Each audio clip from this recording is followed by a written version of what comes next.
Doing it live. I'm ruining the stream before you can even start. Just so you get it over with. Jucket. This is a hang time with Jucket. How long he's going to wreck the stream. We have this hang time thing.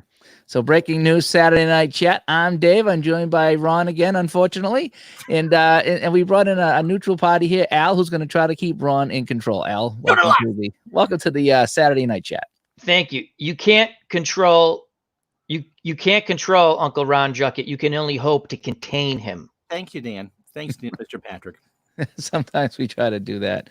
It's hard to control them. But yeah, so today I had an interesting day today. This afternoon, some of my friends from the Ratcast, which was a show that we did, I think we started this 10 to 12 That's a video game, people. No, the Ratcast was the roller hockey league. Oh, okay. I'm sorry. And I think that started back in 05 or 06. Long time ago. Yeah, that's when I started podcasting and started doing all that kind of stuff there. And I traveled around the country with the league and some of the guys. And so they decided to have a reunion show today. And we found some clips on YouTube. So we would share the screen on YouTube like we're doing here. And some of these clips, I can't believe they were 10 years old, these video clips. And some I didn't even remember doing. It's like, holy cow, I don't even remember doing this. But, did you ever drink your Scorpion Bowl? Oh, yeah, I think we did at some point there. That was the fun thing, the Scorpion Bowl. So, Roger, hey, guys. He says, Roger. How you doing, Roger? And Robbie, good to have you here tonight. Roger and Robbie. We try to get to our Saturday night chat. It's a wild and crazy Saturday night here as we're all in our homes. I talked to the wife and says, after we do the show, I said, what do you think about ordering out some Chinese? We haven't ordered Chinese in a couple weeks. It's like, yeah, I'm trying to keep some semblance of a normal life going. We got burgers for lunch today from a place just up the road. Glad to hear that, Roger. And it was good. I had their version of a Big Mac. Mm-hmm. Is this a long story? Oh, so we're going there. We're 2 minutes in. We're going there already. It's okay. We're going to go order Chinese. That's fine. I just happened to mention that we got cheeseburgers today. Please continue. May it please the court. You're certifiable, Gardner. We have some fun here. We always teasing. Gotta have fun. Larry Harris is in the chat. How you doing? And yeah, I'm a little bit backed up here. Doing great. We're doing okay. We're making the best of things. I was just telling them about my reunion show this afternoon. Metamucil is not in short supply. When I went to CVS yesterday, there was plenty of it. So if you're backed up, you don't need to be. And Robbie, thank you so much. Yes, Ron and I having a lot of fun with these Roberto Schiavone games. And we're Hello, Sean D. We're trying to do some videos for him and get him up and help him out. He's in Italy right now, and so he's kind of going through the worst of this. And so what I'm really, really proud of is people in our community, people that listen to the podcast. Seems like every day, several times a day, people are saying they're ordering games from Roberto. And so I'm glad that we could help him out. And you know, it's not just a charity thing. His games are fun. And he's got different ones. I mean, the hockey game, I had a blast with the hockey. He's sending me tennis games. I did a video on one of the tennis games. I don't even like tennis. The tennis game was fun, and the golf game was fun. So I have another tennis game I need to get a video up for. Hopefully, I'll do that tomorrow. And then he's got some. He's got 2 football games I got to look at, and I got basketball and baseball. Holy cow! There's so many things I got to look at here and get videos up. Big Four stuff from him. Yeah, I did. That's what I like. You know what I mean? But I did buy the tennis and the golf, which was fun. And I might look at some other things like the racing or something like that. But I want to stick to the major stuff. Racing game. I've done a couple of purchases already, so I'll wait a little bit for that. But yeah, we did the video yesterday for the first 83-84 men's downhill of that season. And the backup story there, my father was one of the rare people in this country who actually covered ski racing. He worked for Ski Racing Magazine. For the last 36 years, he was alive, as a matter of fact. And so he was one of the few that really cared. And so it was quite fun. It was the first season I ordered from Roberto and put them up put the names up, had a base one, and then I could just kind of cut and paste and do the races. But I got to do them for each of the there are 4 disciplines and 2 genders, obviously. The transgender racing was not a big thing in 83, and badoom boom. And so once we get all the data put in there, then it's just go ahead and roll the races. And that was a lot of fun. But I got to remember that when you have ties in the top 15, Hawaiian pizza is not heavenly. Don't Hawaiian even pizza go there. is Don't stuff. even go there. To remember that when I sort, because I have to do it's only the top 15 in each event score, that you do it from the lowest time and not the highest. And so when I went, Yeah, I saw that. That was funny. Yeah, like, because you're 0.158. thinking low is good. Yeah, I Yeah, get low that. is good. But yeah, no, that skiing thing you did was good. And Robbie says, the videos help him shoot. That's what we're doing it for. I mean, because you always like to see the game being played somehow, some way. Even if the game's only a few dollars, you like to see that. So that's what we've been doing here. And the thing about his games, if you played them, is if you played one and you understand it, the others fall into place. They're really not too far off. Similar formula, right? Yeah, he's got a formula, and the thing is as I get it, I get his formula, so everything he sends me, I can figure out pretty quick. And maybe I'm not an expert, maybe I get a couple things wrong, but for the most part, his games are like boom, boom, boom, boom, boom, and Yes. and I really like that. I like when I can read the instructions on a piece of paper and know how to play the game. And there's not a lot of games that do that. There's some games you like scratching your head, and you got to sit and actually play it to see how it goes. But his game, you can visualize it right in your head. I like that. And don't think you need to be an expert in that said game in order to enjoy it either. I mean, you may not know who the runners are in a 100-meter dash. Well, you're going to know Usain Bolt or Carl Lewis or someone like that. But you don't need to know who all those personalities are to understand for the fact that it's going to go very fast, and you're going to be amazed at the end at just how fast they ran it. Yep, the Ski Jumping Hall of Fame is in Upper Michigan. Yeah, fantastic. So, Al, you've been on here. You've been doing some fun things too. I've been watching some of your streams. The other night you did something while I was learning how to play the golf game, and I was playing the golf game. Excuse me. I was watching you do the Tom Brady Tampa Bay swap. Tell us about that project and how it turned out. Well, it was something that was on my mind since he signed with Tampa, because all you hear on the Sports Talk Radio. Hello, you got a lot of people in the chat here, so remember to smack that like button, share, send it out to Facebook, all that good stuff, and spread the word. Anyway, the Tom Brady to Tampa Bay, and 2019 using 2nd and 10, which is a fun game. Uncle Ron will tell you that. Very fun game. With it, yeah. One night, it was, like I said, it was on my mind. I was up late playing a game. I think I was actually listening to you record one of your uploads that I missed the live on. And I kept thinking to myself, because they were talking about how Brady, is going down. We know Brady's going to Tampa, and he's going to manage the game and do a little more than that. And I said, there going, what can I do this with? I said, Action PC comes out in April, but I got 2nd and 10. So I can do this with 2nd and 10. And I said, I'm going to do it in one night. And I said, how can I do this? My first thought was a 3-way trade where I send Brady to Tampa Bay, Winston to San Francisco. Oh, Garoppolo back. And Garoppolo back to New England. I said, I could do that. Then I said, you know what? I'm going to go Winston and Brady straight up swap, right? And then I was debating whether to change your uniform colors, just because I like to see it, to the creamsicles. And I didn't do that. So we did that, and we simmed it. And we simmed each week. We had a nice crowd in the chat. Dave Gardner was there amongst some other people who were in the chat here. And the last 2 games I did in every week, Patriots next to last, and then Tampa Bay last. And we had some wild stuff going on. Not to go through the whole stream, but let me just say, Tampa started off on fire, right? They did. And what did when they hit the Rams, if someone wants to go back and watch, that's cool. But when they hit the Rams game, I think they were 3-0 or 4-0. I think they were 3-0.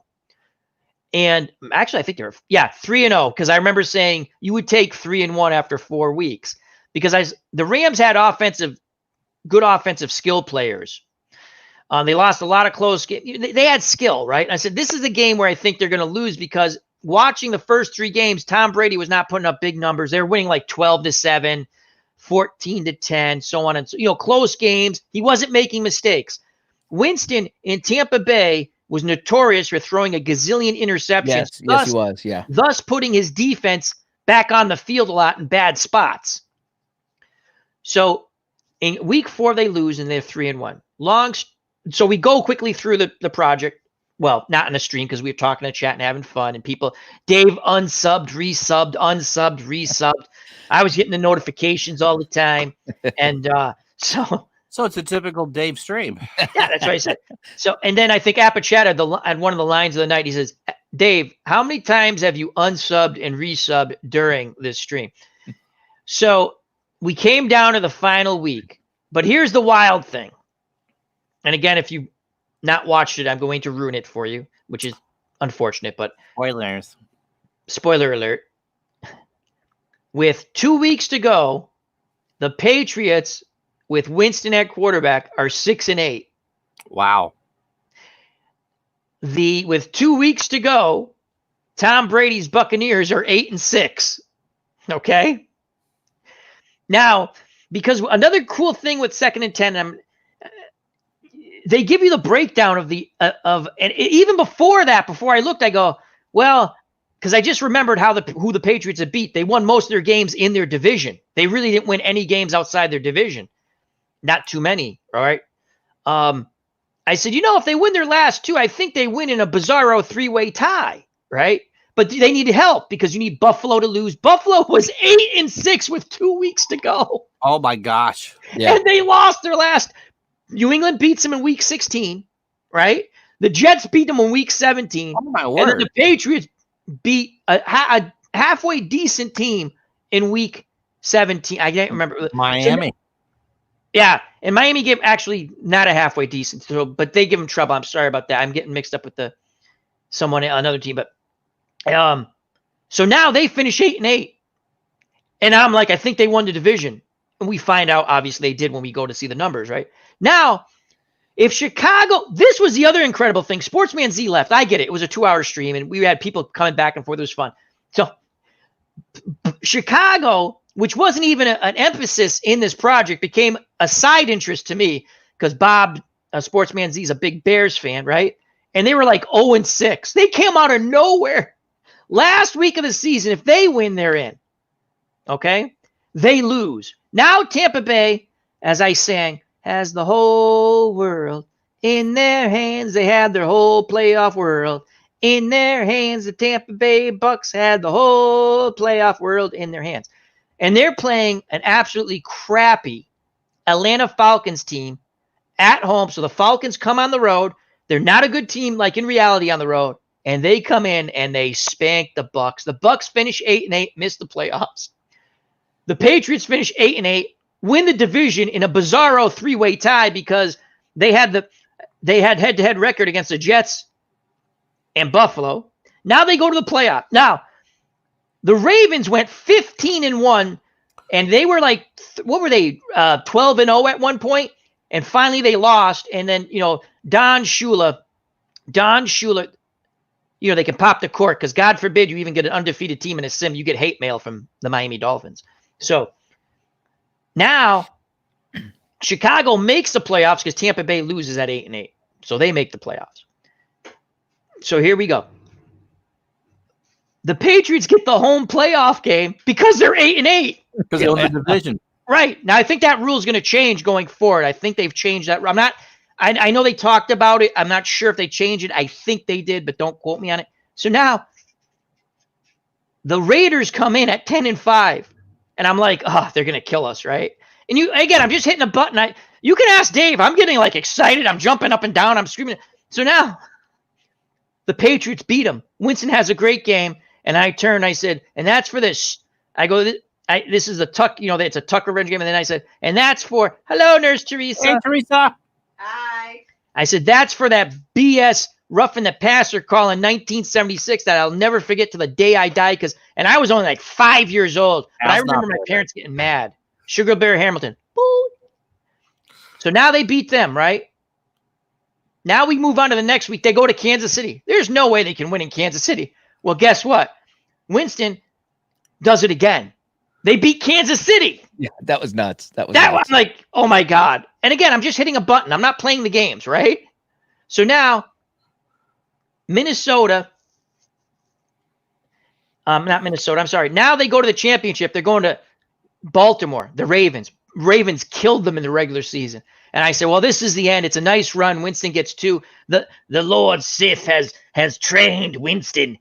He's made him his evil Padawan or whatever the hell it's called, right? They go into Baltimore, and I'm expecting to click that button and seeing like 42-3 or something like that. They beat them by 10 points or so. They shut them down. And I went, the Patriots are going to the Super Bowl. To which 8-8 Patriots going to the Super Bowl. 8-8 Patriots win their final. They were 6-8 with 2 weeks to go. So they went on a 5-game win streak. Last 2 and 3 playoff games. Now they go to the Super Bowl. Quickly to the NFC. Chicago loses. Minnesota has home field, right? Because Dallas pooped the bed at the end. Like they lost 3 of their last 4. New Orleans goes into Minnesota, beats Minnesota. Dallas beat whoever they were playing. I forgot. And then New Orleans goes to Dallas. Dallas beats them. And then Dallas kicked the snot out of the Patriots. But it was a fun ride. I have Cowboys won the Super Bowl? Yeah. With, again, 2019. Then the last thing we did in the project was we compared Winston stats to Tom Brady's. Winston threw, I think, either 2 or 3 less interceptions, but threw 1 less touchdown pass. Threw for 4,000 yards. Brady threw 15 touchdowns, 8 interceptions. You could see by the stats that the way the sim engine, he was really like managing the game, but a little more than that, because there were games where he threw a little more. And it was a really fun project. And again, it doesn't mean anything, but it was fun to take a look at that. And also, I have to give credit to Dave Gardner too, because I remember you guys talking about he had sent Tom Brady to Miami, and you guys talked about that. I remember you guys. Yeah, he went to Miami, and Tannehill I put from Miami on to New England because this was 2018, I think, in Action PC, and I just simmed it all out, and he got him to the playoffs, and then that was it. New England was actually terrible in that replay. Do you remember what the Patriots did with Tannehill? Out of curiosity, I don't remember. I might be able to look it up while we're talking here and see what they did. But now in your replay, I remember some of the games. Brady was actually taken out. Yes. Oh, that's a good point. I forget. Brady got taken out of the game twice for Robert the Griffin because he was so bad in 2 games. Wow. Right. Yeah. So again, it's a fun thing to do. I normally like to play the games. I do recommend 2nd and 10. There's no animation, but it's a really good game. No, it really is a good game. It is a good game. And Jared Jones bought 2nd and 10 and is going to use the program to call plays. Yeah, yeah. Yeah. Jared.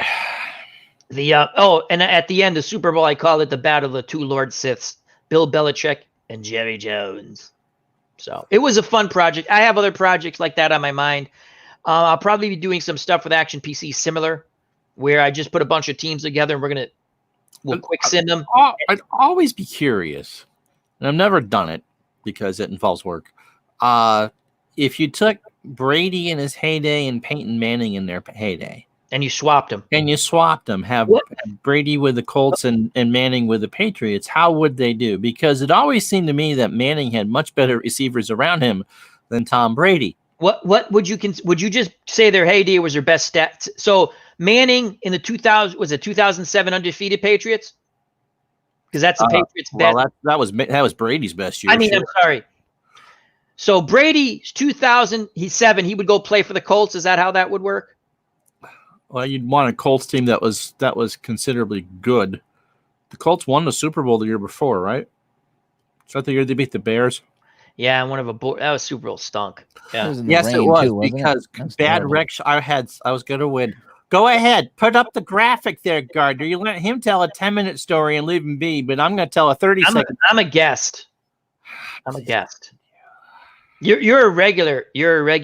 May it please the court, my lord. So the year that the Colts and the Bears played down in Miami, first ever Super Bowl, it rained, by the way. We're at a bar and we're doing Super Bowl squares, and so I had whatever the number was going to be at the end of the third quarter, 0 and a 6 or whatever it was. It was going to be $75, and Bad Rex threw an interception, and the Colts had time to score, and I lost $75. How you doing, Gilles? Yep, Gilles here. There, that was it, Dave. That was it. That's fine. You're fine. You're good. You're good. Your stories have been good lately, more or less. Some of them, one of them. Why do I do this every night? Why do Because I we do have David fun. invites you on. This is what we do to pass the time. You know, someday I'm going to haunt you in my nightmares or your Yeah. nightmares. I'll tell you Oh. this: working at home, because I work at home every other day. So this week I go to work to the office 3 times, and I work at home because the industry I'm in is considered essential. So then I work from home. But I found that I sexually harass myself more at home than when I go to the office. I just found that. I appreciate that. That's way too much TMI there. Well, no, I'm just saying. Can I report myself? Do I have to report myself? Do you get more money if you do? I could sue myself, I guess. There you go. Let's Anyway. tie up the Western Massachusetts court system with the relevant cases. Well, you know the old joke about the guy that said he had an affair with his teacher, but he was homeschooled, right? Yeah. That's a good one. I remember. That's a good one. That is a good one. A little levity, people. We got to laugh. Well, with what you do, isn't most of everything done electronically anyway? With what I do? You're not dealing with any cash, right? No, I work. I work in accounting, so Yeah, I know that. But so we have to keep the business running because we're considered essential. right. It's strange. You go into stores now, and they have the sneeze guards up. Oh, You know? it's sad. Yeah. The wife came home from the store today. She was so depressed. She's like, everyone's got masks and gloves, and they're just throwing them on the ground when they leave the store. Disgusting. And you get That all the really is. stickers on the ground, so you get 6 feet apart from everybody. It's like playing checkers, and she's just like, it's so sad. Yeah. And it is. It's very depressing. Every time I think of someone with a glove on their hand, I think about when I turned a certain age and I went to the doctors. It's a nightmare to me. See, I thought you were going to go with Michael Jackson there. I'm But- sure Michael Jackson did do something with a glove on Yeah. his hand at some point in time. Yeah, I've had so many prostate problems. That was just a routine for me. We were on a first name basis, me and that guy at one point, you know. Well- And I remember the last time I went in, he had I think he had a sports hat on, and he's bend over. So he's like, "Do you think the Brewers are going to go deep into the playoffs? Oh, hopefully not At that deep." At least he didn't have a Canadians hat on. Mr. Hey, Gardner bent hey, over. I hear it from Hey, him. I don't need to Why hear does that glove go down to your elbow? If it wins me another cup, that's the price you pay. Oh boy. I remember the scene that we're talking prostates. I remember when that happened, right? So I went to the doctors and he's like, okay, lay down. I'm like, oh, okay. I thought the physical's over. No, not over yet. Oh, okay. Get in the fetal position. What? Fetal yeah, I know, right? Roll over. What do you mean? On your side. And then it's like, I'm just going to pull your underwear down. What? And then next thing you're like, I feel like a bowling ball. Like, oh my God. And he's like talking, how's everything going? Yeah, good. It's good. It's good. So then year goes by, you got to do it again, right? So they're making the appointment. And I had like the doctor assistant, and it was a girl, it was a female, right? And I'm looking at her hands and her fingers. I'm like, and I'm thinking about my doctor's fingers and hands. I'm like, she's like, well, we can schedule the appointment for this. And then, she goes, you got to have that. I'm like, yeah. I go, who's doing that? She goes, well, I'm there that day. And I'm like, okay, schedule it. Because she had little hands and little fingers, as opposed to the guy with the tree trunks. Yeah, the sausage links. Yeah. I don't want to be treated like a bowling ball. It hurts. When I had an infected prostate, Ooh, that hurt. ooh. Oh, I went through the roof. I was crying. I was literally crying. I haven't cried in a doctor's office in a long time. I cried. It hurt so bad. And they're like, we'll fix it. We'll fix it. Just take some medication. It took a year and a half How the for hell that do to you go away. infect prostate? Don't know, but I did. He said, it feels good. It's just, it's infected. And I was on antibiotics off and on. It didn't go away fully for a year and a half. It was some of the worst pain I was ever in. But anyway, we shouldn't be talking. Let's talk about fun things. Al, so on the last Digital to I thought Dice, it was fun. Yeah, Right, I think it's great, but I got to plug the show. Digitaltodice.com is the podcast that Ron and myself do. Yeah. And if you're on Facebook, head over to our group, join the group. God bless you, Andrew. Digital to Andrew Dice. said beat prostate cancer. Yes, I saw that. That was awesome. Yep. So on this week's show, we were talking about game burnout. Have you ever had game burnout? Have you ever played a game so much that you just got sick of it, or you knew it so well that you said, I don't want to play it anymore, I need a break? Or do you get game burnout, or how do you avoid it? Talk a little bit about that.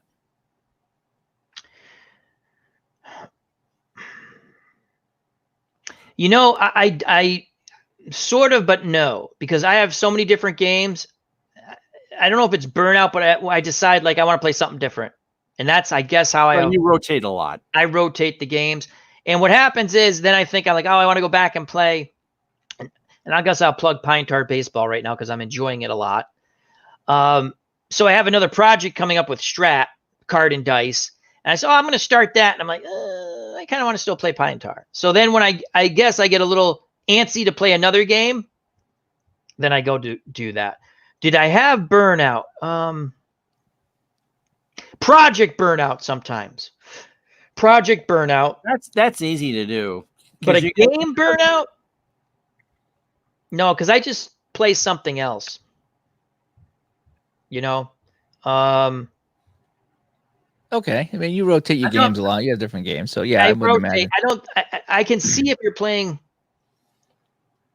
project burnouts, yes, because sometimes with other streamers or YouTubers, or just even if you're not, things pop in my head, right? And I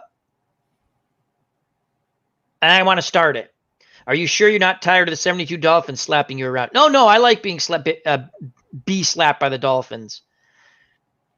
So, but what games have you guys been burnt out on?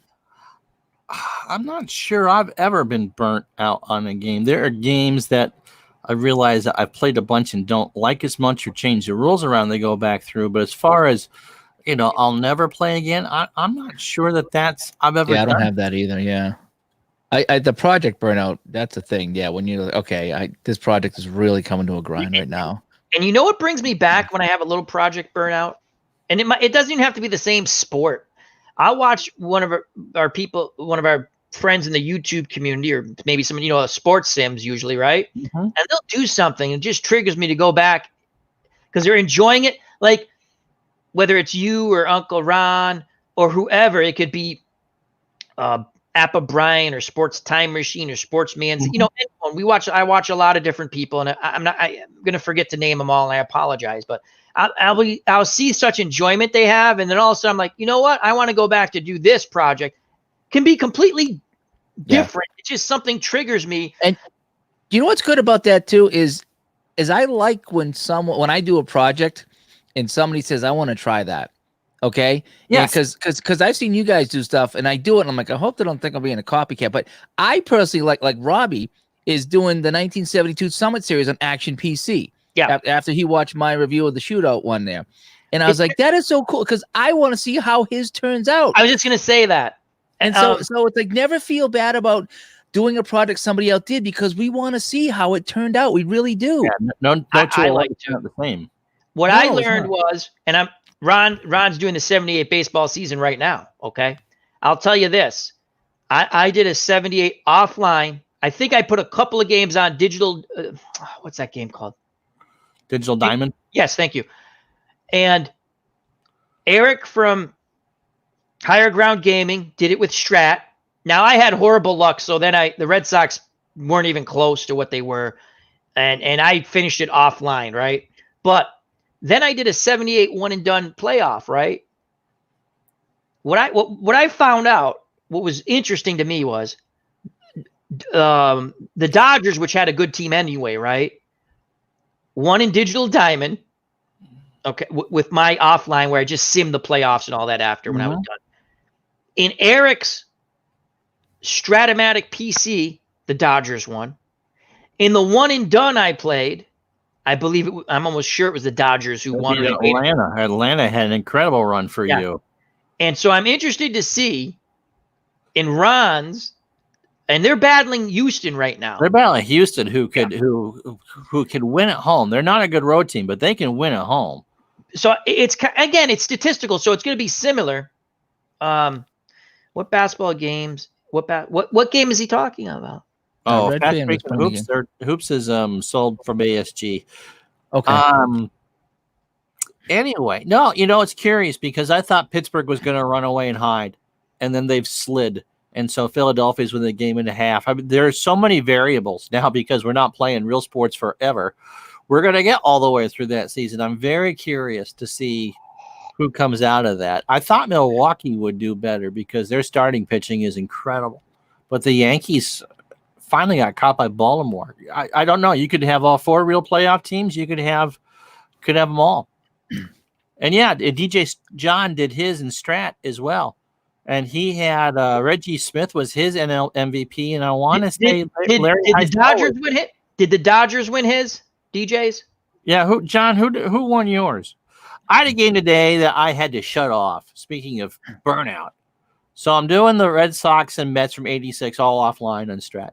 And so I'm playing the Red Sox Seattle series, the one that Clemens struck out 20, although he didn't start that game. And so I've got Oil Can Boyd injured for. Go ahead, put up the. May it please the court. I know. Go ahead. Go ahead. So Oil Can Boyd is hurt. So I've got to use Jeff Sellers and Al Nipper in the rotation. Tom Seaver's my 3 and Bruce Hurst is my number 2. Okay, because you're playing open world. I'm playing open world. Well, not open world, but end of the season cards. It's not as played. Right, which is interesting, which is cool. Right, which is a new way for me, and I like it. So I've split the first 2. Sellers beat him, and Sellers pitched well in the first game. Nipper got the snot kicked out of him and injured in game 2. So I burned a pen, Stanley and Crawford. So I've got Clemens going in the Pittsburgh, LA, Baltimore, Texas. Pittsburgh over Baltimore. Texas is not playing well in my replay. Pittsburgh, LA, and Baltimore are very viable in mine. So Clemens gets injured. He strikes out 3 in the first 2. He's cruising, injured.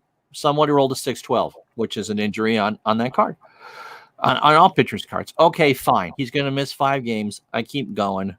You use Bob Stanley. He gets fatigued. So I bring out Steve Crawford. So I'm in the 4th inning. I'm on my 3rd pitcher. Someone rolls a 6-12. And because I have super advanced injuries on, 30 days. Oof. That game did not get finished. We will redo that one at another point because the Red Sox bullpen isn't great, and you can't afford to have anybody out of that in that gone for a month. So game burnout is a real thing. But yeah. Hey, so I want to get back to sure. Go ahead. Gilles or Giles. I'm sorry, I'm having Gilles. trouble. Don't pronounce the S. Gilles. Okay. Yes, this Spiders project is crazy. In fact, I want to share my screen. For anybody that was asking about that. So here is. I don't know if you guys can see that or not. We're using Action PC. Yeah. So I'm using Action PC. Let me take off the comment here. So this is what I'm playing with here. So this is $18.99, which I know nothing about, but I downloaded this season, and you can see the Cleveland Spiders way at the bottom here, 20 and 134. Oh my they're God, only 84 games out of first place. So, I like the $76. I like the California Golden Seal. So someone suggested I play the Cleveland Spiders, which I've never heard of. And so I bought the season, and I played 1 game so far, and we lost 4-1 to the St. Louis Perfectos. It's not even the Cardinals. It's the Perfectos. And so I'm really enjoying that. So I've only played 1 game. So what I'm going to do is I'm going to pop around that season. I'm going to try to play everybody once if I can. And just enjoy the beating as much as I can. So I've been enjoying that. And that what that project came from somebody in the chat room. Yes. And I'm sorry, I don't remember who it was, but someone said do the Spiders, so I'm doing the Spiders for that person there. So yeah. And originally, because you were talking about if you're going to do an OTTP because they had all the seasons. But they don't have, I thought they had the dead They ball. went back to 1901. Okay. They didn't go back to 1899. Otherwise, I would have, and I would have rather played it with an OTP because I already had it in the whole. But yeah, they don't. I'll tell you the project that always makes me happy and sad at the same time. It's my 77 project with the Mets and the Red Sox. You had a whale of a game last night with the Mets. Oh my God, it was awesome! And best game that was the down 6-0. I'm like, my whole pitching staff's dead. Okay. the way I'm playing that project with the Mets is I try to win I play every game like it's a 7th game of the World Series. If I can win, we go all out to win.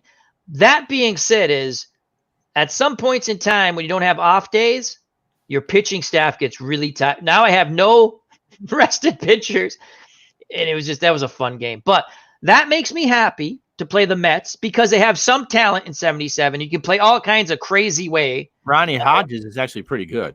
Yeah. And the Red Sox I play simultaneously, right? And because I can't play my crazy way with the Red Sox, you just can't play that way. And I didn't want to stay with a standard lineup. We're underperforming a little bit. We're 9 games behind the Yankees in mid-September. So I'm hoping to make one last push. It was funny because when I started the 78 project, it was not going to be daily. It'd be the 2 live games and a tape game. And so never figured that we'd have, trying to fill time. So we did a Cardinals game when the Cardinals were horrible and all that. And so we get to the Dodgers and the Mets from Shea. And it was a decent game. And I apologize from the start. You were saying you were poo-pooing that game. And no, we cannot do go-go here. They just weren't, Joe Torre might have been able to do it in 77, but by 78, oh my goodness. Oh my goodness. But yeah, the enthusiasm for that and to come back and beat the Phils. And Robbie saying, I guess 1899 is in OTP. Yeah, I tried to do what I tried to do was a exhibition game, and it only went back to 1901. So maybe if I did a season replay, maybe that's the way to do it. I'm not sure. I'll have to check it later. That game, actually, I can check it now. It's 20, not 21, right? You didn't buy the new one, Dave, did you? No, I have 20. I could have sworn that was in there for 20. Really? When I did the exhibition, you choose the do you want the 80s or 70s dead ball era? I'm gonna go in. I thought it only went back to 1901. Al's gonna look. Maybe I don't know enough about that game. I have a hard time with that game. Well, it's gotten more user friendly with the newer releases. The earlier releases were a pain for a lot of things, but I'm just gonna check real quick. What is you don't have to say your next project, but what's something that you have on the... Wait. I got a question first. All right. This is for mostly the cards and dice people. Okay. Have you guys... Okay, a lot of you guys, I see you play the advanced, super advanced, stuff like that. Have you guys ever gone back to play a game in basic mode after you've gone to learn the higher levels? And if you have, why or why not? Have you so that's my question, is that especially with like the strat, you get basic and then advanced and super advanced, and there's other games too, even the Roberto Schiavone games, they have some basic modes and then they have some other ones. So after you've graduated beyond basic, have you ever gone back to it? I would not, because you get used to that extra level there, and once you get used to being able to do in strat, most of the changes, Dave, are the splits between the lefty and the righty, and so you just get used to reading on the different side of the card. The weather affects, the symbols. It just adds that realism. Some teams, I guess, I'm doing fine, thanks, Ryan. But for me, no, because that's all about the immersion in my head of trying to get that. But there's no wrong answer. Basic Strat's a good game. I still play it because I have a bunch of old teams. Because when I first got back into card and dice, they had what I thought was a reasonable sale, and I bought all the old teams, and they're just basic. From like the you bought the 42 set, right? The 42 basic old teams, and then I bought the other sets. I can enjoy them, and I'm actually going to at some point do a project because I always try to figure out with all the stuff I've gotten, how do I use it, And I'm going to do like a tournament at some point. Dave is right. If you go to exhibition, it starts 1901 to 1920, which is stupid. Oh, that's weird. Okay, so now let me go back to... I could have sworn I saw 18-something. Maybe that's only for season. Red Fan wrote a 1-point Stratomatic released 42 old-timer teams, but they did them in basic only. So I have that. No, I'm telling... Someone said the 42? Gardner. I'm sorry. someone's at put that 42, put that up on. So at one point, Strat released 42 old time teams, but they only did them in basic and they didn't do them in advanced. So they're one sided. Yeah. Is that right? Okay. You could have a ton of fun with that, though. But I've yeah, had absolutely. plenty of fun with that. Now let's go. I'm sure a lot of players in Strat only play basic only. In fact, when I do anything APA related, basic is the way to go. I might do the mod pitching grades. But as far as that, I think it depends on what you want to do. Yeah, as long as you're enjoying what you do. Remember, there's no right or wrong way to play. It's about your immersion, your enjoyment. And Dave, if you play a season, it goes back to 1871. Okay, so maybe I'll do that Right, then. an exhibition, which is silly. They don't have it. You figured. Yeah. I don't understand that, but they get a little pissy if you ask them questions now. At least they did with me with the hockey game. So I don't ask questions anymore. Now for the hockey, I played the basic to start, and then once I get into the advanced, it was like, yeah, I like that much better, and I don't go back to basic. With the baseball, I just like the basic because I'm just a casual baseball guy. So I really, really like the basic baseball. And when I flip over the card and I see all those symbols and something like that, A lot of you ignore though. I mean, Yeah, it's intimidating for me. It really is. don't play what you like, Dave, but don't be intimidated by the advanced. I don't play super advanced. Not that I don't know how to. I can figure it out, but I don't want to constantly look at stuff. I play advanced. I don't play what's that called? The weather. the ballpark weather. I don't play the ballpark. And again, if someone wants to, that's fine. That's awesome, right? I just play the splits, advanced fielding, and I enjoy it. But you could play. I've seen plenty of people, and I've played it. The basic strat is fun. Now, someone will say, I think Baseball Demos brings it up, like, a guy like John Lowenstein, which is a great example for his point. John Lowenstein was basically, he hit better against, because he was a lefty. Oh, right? he was a huge platooner, yeah. Right. So he hit better against righties. And you know what I mean? So if you use his basic card, you can play him against anybody if you want. But again, it's you. It's the person playing the game. Have fun. Ooh, Oreo cookies. Question. Regular Oreos, thin Oreos, or super stuffed? I used to be a double stuff guy, but since the wife many, many years ago went over to Trader Joe's and brought home the JoJo's from Trader Joe's, which are the Trader Joe's version of Oreos. How are they? They blow away Oreos. Really? Blow away the Oreos. I have Do you not remember? gone do you back. remember- She buys Oreos now and I throw them away. Says, no, go get the JoJo's. Send them my way. I love Oreos. Do you remember the things that looked like Oreos, but sure as hell didn't taste like Oreos? What? Hydrox? Was it Yeah. Hydrox? I was like, these ain't Oreos. Yeah, they were terrible. They were cheap. It's like, oh, we'll get these. They'll be the same. Nope. Nope. I think to get back to the game stuff, I think a lot of the players who are card and dice in any particular sport do a modded version of what they want to do. So some elements might be basic, some elements might be advanced, such as basic rules with just playing the two different sides of the cards with the splits. DJ John's got it right there. Yeah, he's saying about basketball. Yeah. But I watched, I can't remember the name. It's a new member of our community. I wish I could remember the name. But he's doing a 1962 Yankee replay or 62 replay, mostly Yankees and Mets. And he uses basic, but he brought in the arm rating for the catcher and another rating just with the basic side, it just So, makes whatever. It's kind of like, making fried chicken. We talk about pizza way too much. So fried chicken, everybody likes a different spice blend in their fried chicken or a way to cook it. And so The other thing I saw too that while I have you guys on here, and we got a full chat room full of gamers here. I want to ask is some of the groups I go in, I saw a couple of people like nitpicking so bad on like a certain card, like this person didn't take this many shots and this goalie didn't let up that many goals, and I can't get Gretzky to 200 points in my replay, and I'm just like, I never, at least I'm new to this. I've only been in a year or so, 2 years into this.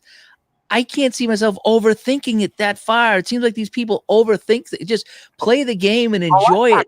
Gretzky not being able to get to his 200 And points. it's just they get all upset when it's like, oh, I can't get this guy to this, and this guy's rated too high, and this guy scored a goal. He never scored a goal in his life. And it's just enjoy the game. And if somebody scores a goal, good. Because maybe his shot hit a post one time, or maybe he took a shot that was tipped in by accident that he should have got credit for. You never know, you know.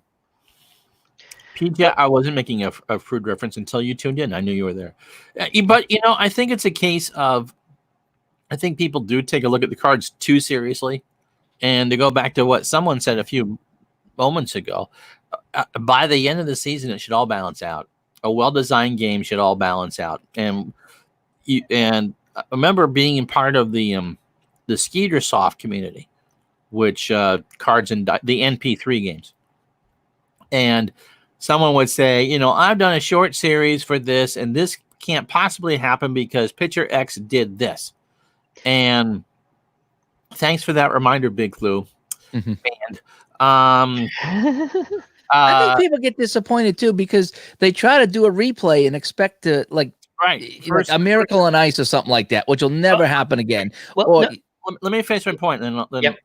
And what the creator of that game said, I don't want to hear about your stats until this is talking about baseball here. Al, what the hell are you drinking? Is that it is a grape. Is that a Fanta grape? Fanta grape, cool. Isn't that special? None of that stinking root beer. None of that stinking root beer. Great movie. It says, I don't want to hear about anybody's stats until you've played 3 games against every other team in the league, which should be, 40, 45 games. He says, once you've played everybody in the league and once you've faced all the starting pitchers that you're going to face, then you can bitch to me about what the stats are. But don't sit there after 6 games and say that something can or can't happen. Again, it's a sim replay. If you want it exactly the same. Reference.com. Exactly. I get it. We all play our favorite teams, and sometimes they don't play well. Or up to what we think, but it's a sim replay. And if you're playing a short series, you give me a bad team that's halfway decent, and I can, not against the 2070 Yankees, though. You give me a bad team that's halfway decent in a short series, Dave, Ron, and myself, we can all figure out a way to be competitive. We might not win, but you can be competitive in a short series. As the season goes out, the cream rises to the crop usually. But hey, I got the 86 Patriots to win the Super Bowl. Yeah. Imagine that. Yeah. So a year off from what they did in actuality, but right. No, they won the Super Bowl. They didn't beat the Bears. They lost. Just to go back to a quick point when we're talking about how things, Ron did the football last year. Kansas City, I can't think of the year, early 80s. 78, thank you, sorry, 78. He was doing a game, he said something, and I said, Ron, I kind of, in the chat I typed, I kind of remember them they lost a lot of games, but I kind of remember them that they lost a lot of they were competitive. Aren't they 4-12 and they were in my wild card game, I think, right? Yeah, and then remember when I looked up stuff and we went through it, they were in a lot of games. They just didn't have they lost by an average like 2. Yeah, they gave. So now when you're doing a sim, if you get the breaks to go your way, it could happen, and that's the beauty of the game, Or you could lose in a walk-off safety because that's the team that got beat by the walk-off. I don't want to talk about walk-off safeties because there's only 2 people. I'm not in the club. I'm not in the club. I'm sad. I'm sad. It's liverwurst for everybody. I had Max Protect, for God's sakes. How do you get sacked in the end zone with Max Protect?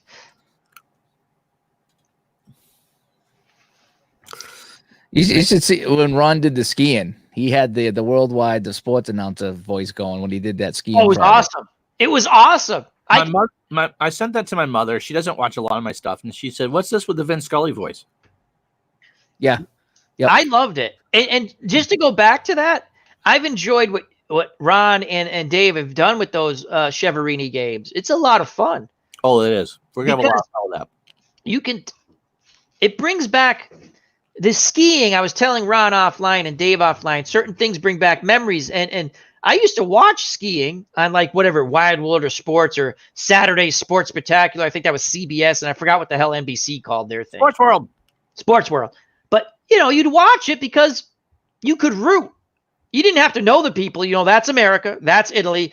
Those are the dirty commies. We don't want them to win, right? We're strapping boards to our feet and we can get hurt doing it. Let's watch. Yes. And plus, I got hooked on skiing. Let's see if you guys can guess when I was a kid and I got hooked on skiing. It wasn't even skiing. It was a version of skiing. The jumping? Yeah. I like the jumping. And the other thing that first got me hooked, Wide World of Sports, the thrill of victory, the agony of defeat, and you watch that guy come down and get totally wiped out. I was like, bum, bum, bum, bum. They would interview him for every anniversary show. So 20, 25. Yes, they did. And wasn't he a French ski jumper? No, he was like Yugoslavian, I think he was. Or was he? He was Eastern Bloc for sure. And so he was. Oh my God, he got foobarred. And so not only you get foobarred, so you know he's working in some sort of plant, and they'd fly Jim McKay over to do the interview every 5 years. And yes, I understand. I am, you know, your agony of defeat, but I make boats for a car now. I saw when I was a kid, we were watching, I don't know what I was doing, but I was watching one of those long jumps. You know, they go way up in the air and they land, and it was really, really windy. And like the first guy went and he was getting blown around and he landed, and the announcers are like, wow, this is really too windy for this event today. And the next guy went up and he come down, he wiped out badly. And they all come up and they got him and they put him on the helicopter and they flew him out. That's how bad he was, right? The next guy, same thing. And it's like the helicopter's gone. What do we do? We got to wait for him to go and come back. And then the third guy, you have to wait. Third guy landed. Gone. Yeah, the third guy landed okay, but I was like, wow. And then the fifth guy that went down, he crashed, but not as bad. But I felt bad for the second guy that crashed because he couldn't get airlifted to the hospital. And I'm not sure what they did the rest of the way, if the people were jumping short or if they canceled the event. But it was so windy. Like when they went off the jump, they just couldn't control themselves. And I was like, oh, man, that was nasty. England had the guy Eddie the Eagle. Remember, he made the Olympics? Calgary, yeah. And people make fun of him, but he had to qualify for that. People forget that. Dude, his glasses are thicker than mine. Yeah. They made a movie about that, too. Yes, they did. So, but yeah, I enjoyed the skiing. I enjoyed Dave's the tennis. Now you did. You said you're going to do basketball, or did you do basketball? Not yet. I got one more tennis to do because the one he sent me was a match by match. So you would roll. No, I'm sorry, set by set. So you would roll the dice to see who won. You know, Nadal or Federer, so you would get, and then you would roll to see if it was like 6-4, 6-3, 6-2. So you would get the winner of the set and then figure out what it was, and then that one went pretty quick because it was 3 sets and you're a winner 3 out of 5 or whatever it is. For majors, 3 out of 5. Most regular weeks is best of 3. The other tennis one he sent me was a game by game where you had to get to the 6. You know what I mean? Or win 7-6 or whatever. I'm not really good with tennis, but so I was playing that today, and that takes a little bit longer because you're rolling for the serve and you're rolling for the return. It's potentially 3 rolls. If you win the serve, you win the game. If you don't win the serve, then the guy gets a chance to return the serve to win the game. And if that doesn't work, then you just roll 2 dice and compare. So it's a maximum of 3 rolls to win the game, and then you got to win the 6 games to win the set. I think that's how tennis goes. So that was a little bit longer. So that's the next one I have to do. And that was kind of fun too, because I asked him, I said, look, I'm enjoying rolling the dice to see if I win 6-5, 6-4, or whatever it is. But I also like to try to play the games out. So like bring it down a level so it's a little bit longer. And so he sent me one of those, and that's my next video I'm going to do. What besides the hockey, Dave, and Ron, you've only done the skiing, right? I've only shown the skiing. Skiing, I mean. Okay. Right. So besides the hockey, Dave, because I know you love hockey. Nice, Dave. What has, take care, Appa. What is been a pleasant surprise? I know you like all the games, but what's been the pleasant surprise, Dave and Ron? I've only seen you do the skiing, but what others have you played that you've enjoyed? It's hard to say because they all have that same formula. And so I did the golf, and I enjoy, because it's, you come up with a like all those games, you do a quick math and you come up with a letter or whatever. You roll on that column to see what you get, and that's what's fun about that. I've enjoyed them all. I mean, I really did. I've enjoyed the tennis just because you roll and you see who wins and by how much, and that's that. The golf was fun because you could do the round, or you could do hole by hole. So I did the 3 rounds, and I took the top 8 golfers and went hole by hole down for the 18. Now Tiger was minus 19; he blew everybody away. So I might need to take a different year and not take Tiger next time. But that was because it's the same formula, and I get it. And once you get it, you get it. And it's kind of like, like I like the strat hockey, but I like the baseball too, because it's similar, and I get it. I do. And I could probably play the basketball and get that too, because I get that formula. There's some games I just don't get it, and I have a hard time with it, and I struggle with it. And it's like, man, if I'm fighting this, then I'm not enjoying it. For me, just looking through the directions. Now I'm doing the track and field that I'm going to play, and the swimming that I'm going to play, although he sent me the new swimming game as well, are games that he's going to discontinue. Or in the process of discontinuing. I'm not quite sure why. He might have come up with something different, but there's not a lot of Olympic stuff, and it was Olympic stuff that I pretty much wanted. For me, it's going to be that you can visualize it so easy. So you're looking there and go, okay, so Al Oider's got the discus in his hand, and the average for that, whatever, let's say, is 65 meters for the throw. It's all in metric. That's going to be interesting for our American audiences to say, no, these are all, it's a world record high jump or long jump, and it's 9 meters. Well, it's about 30 feet or 27 feet. And so you can just tell by the class of those who don't quite make it. So maybe the Finn javelin thrower. And so you can just see when you roll, okay, here he comes up for the run and the throw. Like, oh, he overdid himself. He normally would throw it about 43 meters, but he got a lot of air, and it's 48. So the visualizations of that, especially for things that are timed races, such as skiing, sprints, trips to the pool. And so you're going to be able to, I think, and hopefully I'll be able to show that, the variety of that, and to try to make something that's quick. I mean, a 100-meter dash is 9 seconds. Yeah.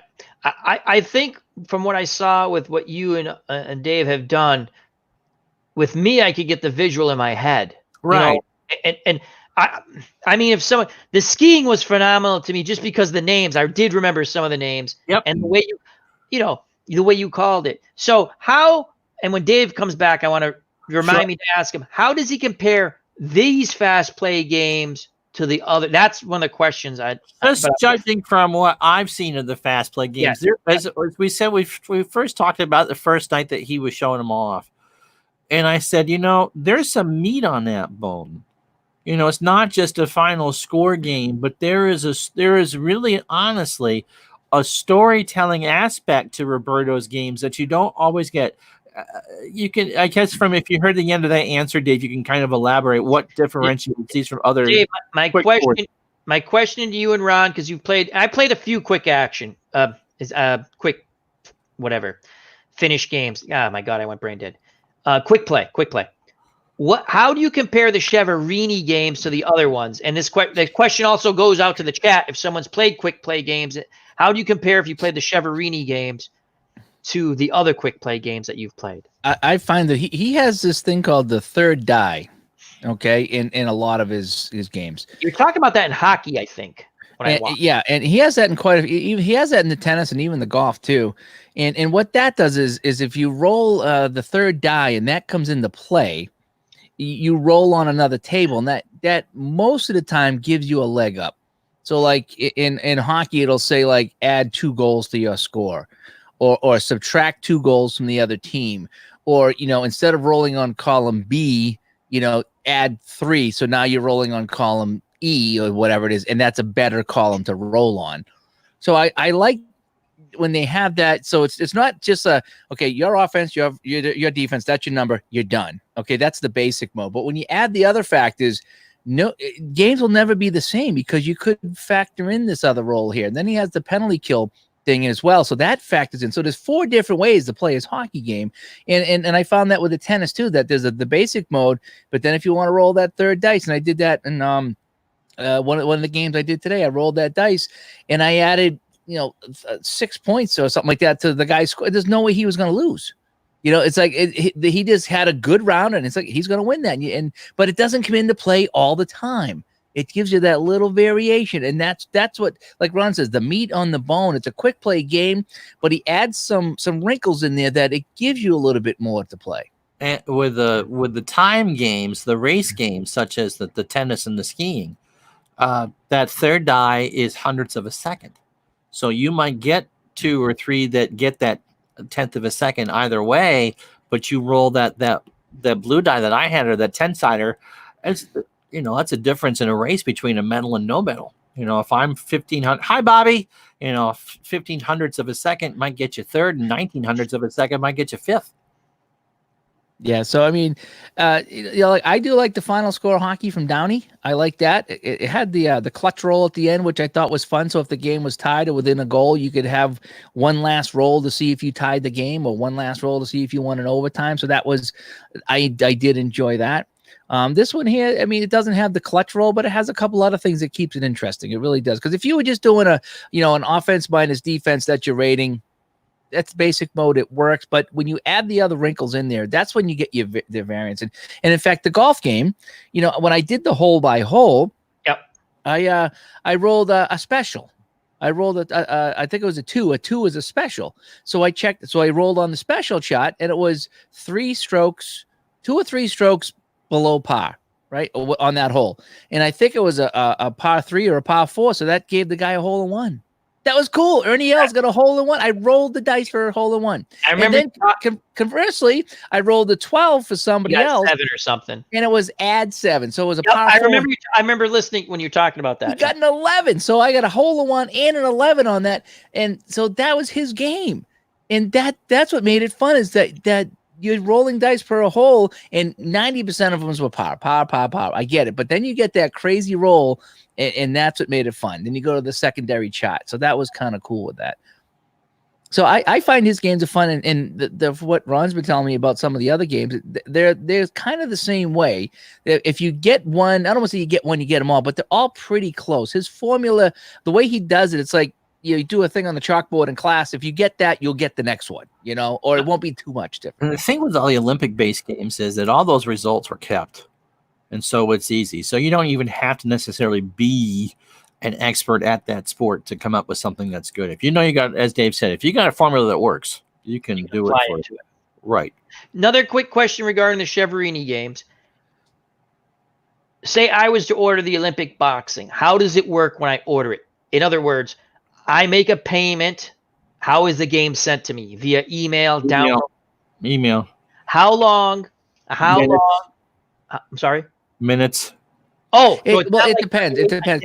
I wouldn't do it this time of night. He's in Italy. But so he's in Italy, so it's one of these things where they're 6 hours ahead in Italy. Yeah, so if you send it 3 in the morning his time, he might not get it till he wakes up in the morning. Right. But if you do, and what I've been telling people here is that tell them that you saw Dave and Ron doing it, or Digital to Dice, or something like that. And he's been very fair with everybody in the community that's been ordering. Replay site, I'm sorry, Dave. On the sports replay site, it says drop him a secondary email to say that you sent that, because sometimes the PayPal goes into his bulk or whatever. Okay. But he is very fluent in English. He will communicate with you. Invited me to join the Facebook group immediately. And so I did that. You have to be approved for that. But very welcoming, and it's people that we've actually had some in the chat. So it's a small group. It was only 120. I think I remembered 124 into that. And so no, it was send him a note first, say who you are. He might give you another price. Yeah, what I did is I said, hey, look, I'm looking to get this, and this, and this. Is that going to be 22? And sometimes they'll say, whatever, he'll quote you a price for what he wants, and I think the more you buy, he might give you a better deal, something like that. I just because sometimes I've gone on to buy I'm not going to mention the game, but similar type of games off of that site. And it's like, oh, it's going to be, I read into it's going to be 2 days. I don't want it in 2 days. Honestly, I had a massive load come in while we were taping Digital to Dice yesterday. Yeah, I did too. He sent me one in the afternoon. I was like, "Ooh."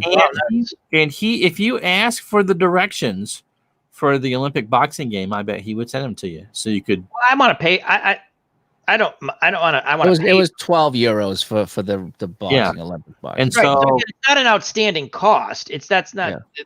No, I mean, as long as he's up, he's getting the notifications. It literally the first time I bought was within minutes.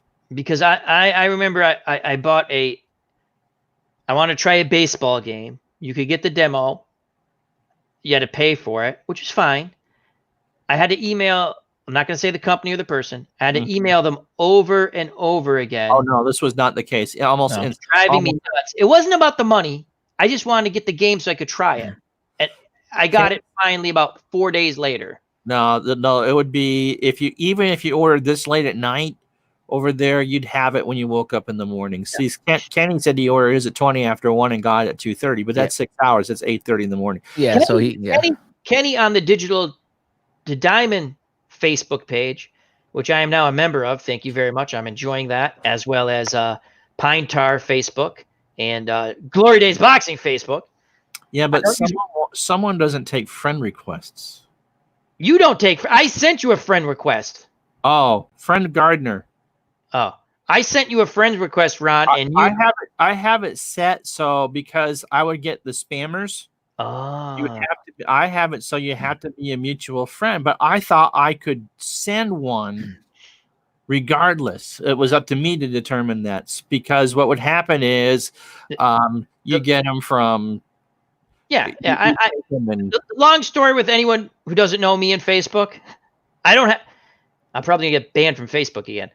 So just don't say your name on Facebook. Yeah. So they wanted a picture of me, and I'm not sending you a picture. I've given you all the information you wanted. I even gave you my cell phone, this, that, but I confirmed the code, and they go, we want a photo. So I sent them a photo of Ted Williams, and they banned me for life. And I was like, okay. So now I'm on there with someone's last name. You're on there. I'm on That's all that matters. So that's all that matters. You're Al Springfield, and that's all that matters. That's right. Send Gardner a friend request, and then I should be able to friend you. Okay.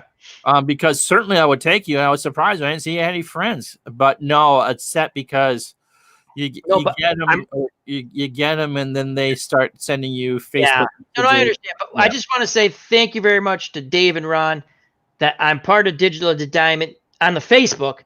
It's Digital a lot of Dice. Digital Dice. Sorry. Digital Dice. And you get to go on and read about people's projects and stuff. I enjoy that stuff. It's really cool. So, what's the rink? Is that the Nordiques? It is the Nordiques. So yesterday, I had a message request. Now the people reach out to me every once in a while, and so I'll at least look. And if you look like you're going to scam, I won't respond back. And so it was a mutual friend of 2 people I know. Must be somebody I knew, because we sat there and had a 45-minute conversation, and she knew details about me. And like, okay, you haven't tried to send me your nudes, and you haven't tried to get me to join your church, and you haven't told me about the wonders of Amway and Shackley. So it must have been, but it's like, how do you know me? How do you know me? Ray, that's not true. Spammers don't make the best friends. There's someone that Dave and I are friends with, I think, on Facebook through the gaming community that had his account hijacked. Remember and they'll spam you through that. Did I send you? No, of course not. I didn't try to friend her. Like I said, I don't remember who she was. So, it was she knew my wife too. So it really wasn't, hi, Ron, Hi, Ron, how you doing? How you doing? Do you remember me? I've been watching you for a long time, Ron. I know you have, Al. Fan. Next thing you know, where's Ron? Have anyone seen Ron? No, Ron's with Kathy Bates somewhere. She's got him tied up. Spread eagle. You like my socks, Al? So no, and yeah, I I mean, there was one poor guy, and she hijacked the account, and she was sending rather nice pictures of herself, not to to DMs, but there, and I'm going, wait a minute, okay, and it's nice, a female gamer. It's like, oh no, the wifey would not like that picture. I mean, it was revealing, but not obscene. I remember saying, I don't remember being friends with this person, but this person was smoking hot. I'm like, okay, but who would friend me? And then it was like, yeah, it was someone who took over the account, and we all had mutual friends. Do I remember that night at Fenway Park in the men's room? Yes, actually, no, it was at Great Woods, and it was the fountain, and I wasn't supposed to pee in it. Don't pee in the fountain at Great Woods. It's not a trough. That's all I'm gonna say. Don't go get the coins. That's for sure. No. Don't go get in the coin. That's not chocolate, Al. 3 coins in a fountain. You know, 2 girls in a cup. That was disgusting. I never saw it. I don't want to. Don't. I've never seen either. Stop. I can't. I'm thinking that's going to be my next Patreon for Ron. I'm going to have him just watch it and describe it. And I'll put it on the screen, but I'm going to have Ron do the play-by-play. No, it's awful. It's the closest thing I can come to that is there was a Jim Carrey movie, and I can't. He was like was he a cop at one? He was like is that like Ace Ventura? No. Me, Myself, and Irene? I think it was Me, Myself, and Irene. split personality? Yeah, and he goes, he dumps the guy's lawn. Neighbor's dog keeps taking a dump on his lawn, and next thing you see him is he's got the guy's paper, he's on the lawn, and he's squatting, and you see something, you're like, oh my God, but it comes out like it's like someone getting chocolate ice cream, but still, that's too, yeah, I'm going to stop there because I'm going to throw up, so I'm going to stop right there. Probably went down rabbit hole a little too far anyway. My cousin from a while away was coming up to do some blood platelet work. So she dropped off some goodies at Sarah's work. How you doing, ID? And so part of the package was chocolate croissants. So we had them for breakfast this morning. And I'm feeding myself the croissant, and Ron, you got this mustache. And then I'm taking a bite, and it's leaking out the back end. And I turn, and it's chocolate leaking out the back end. So you know what it looks like. And I said to turn to Sarah, and I said, I didn't realize this was a German croissant. You know what my wife did one time? We went to a I don't know, it was a Christmas party or some kind of a party. That's a terrible segue. Yeah, that is so horrible. so she got this recipe, and it was it was a cake, right? It was an actual cake, like not like a chocolate cake, but it was some kind of a cakey thing, a pudding thing, right? But you make it, and it looks like a cat litter box. And you can either put it in a I don't, you probably whatever squared rectangle dish you put it in the way that the top looked, it looked like cat litter. And then what you did is you took Tootsie Rolls and you melted them, and then you put the Tootsie Rolls in there, and then you got a fresh cat scoop, like when it's not used, and you put it in there. She brought it and put it on the table, and people really thought she brought cat litter, a cat litter box, and nobody would eat it. And it was good because I tried a piece. The cake was good and the Tootsie Rolls were good, but just the visuals, nobody ate it. She had to throw it out. Very important. I mean, picture eating a cake that looked like a litter box, and it did. She did a good job with it, and no one would eat it. Seriously. Hey, someone brought cat poop in. Did you try it? It's good. Have you seen the cakes that are in the shape of toilet paper rolls? No. Someone's making I don't know what kind of dish you would use, but it actually looks like a toilet paper roll. Really? And they're kind of open for cake. Al, so we kind of drift into chat with Al territory here. Do you remember the episode of Good Times when one of the neighbors was forced to be eating dog food? Oh yeah. Bon appetit. I remember that one. And she brings a dish to like a potluck, and they all think that she brought in Alpo surprise or something like that. Yeah. I'll tell you something. I do remember that one. Yeah. They used to have on like a half-hour commercial, not infomercial. I guess it is an infomercial. It's an infomercial, but this was back in the late 80s, early 90s, right? And it was this comedy tape then. They were still VCR tapes, right? And I want to say it was from Canada. They're speaking French, but certain things in the background didn't look like they're from, you know what I mean? It looked like it was Canadian, right? And you're talking about the dog food thing? Yeah. So they're in a supermarket, right? And they're having people taste stuff. And then they like, you know, do you like it? That's a huge show up in Quebec. Yeah. Yeah. And they're going like this. They're going, yeah, it's good. And they go, it's dog. Now, whether if it was dog food or not, I don't know, but they're telling them it's dog. You see people spitting it out. And then like the last guy, after like 5 people, is like, it's good. He's like, but it was just, then they also had, but they had this other one where the guy would sit down next to people with the whoopee cushion. I have such toilet humor, but it makes me laugh. I don't care. And he would lift his butt cheek and go, "Urgh," and like the young girls, like he'd purposely sit down next to young people and they would just get horrified, get up and walk away. It was funny. It was funny stuff. Now, I have a nephew that's the right age for those Jelly Bellies that are bad flavored. And so somebody got him some for a Christmas party here a couple years ago. And so, you know, I see this boy once a year. You mean the bad tasting jelly beans? Oh, yeah. Oh, absolutely. And it's Oh, like, they're terrible. Oh, they're terrible. oh my God. And you don't know what you get. So it's like grass clippings and earwax and other things.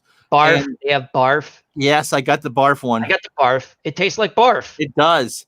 And the look on his face at 11 years old when he would see us spitting this, the grass clipping one wasn't actually too bad. Is it lime or is it grass clipping? Okay, that one wasn't, but yes. They had rotten eggs, which Oh yeah, one of man. the females of the family got that one. That was I kind of snickered. that was worse than barf. You know. That was worse than barf. Dave, have you ever tasted those things? I have. Yeah, I've tasted. There's some I wouldn't try, but there's some I did try. It's like, The thing is that Oh, man. whatever they gave him, you just didn't know. It was one of those, yes, Pete, yet to be 12 and armed with a whoopee cushion again. You just didn't know when you put it in your mouth whether you got the good tasting one or Right. Yeah, or, because there were some legit ones. There were some legit. yeah, there Yeah, it was like yeah. 50-50, or maybe it was like 60-40 legit to gross. you want to hear a true story? Yes. This has I've been heard years about ago. the litter cake pan. That sounds That was a true story too. Yeah, I that know she it. made, and it was good too, but just nobody would eat it. So I made a peanut butter I don't know, peanut butter and jelly sandwich one day. Right, I'm sitting at home. Right, take the peanut butter out, put on take jelly out, chomp it away. I get the glass of milk, and I'm like, and I pull out all this dog fur, Oh, and I'm you like, better hope it was dog fur. I'm like, okay.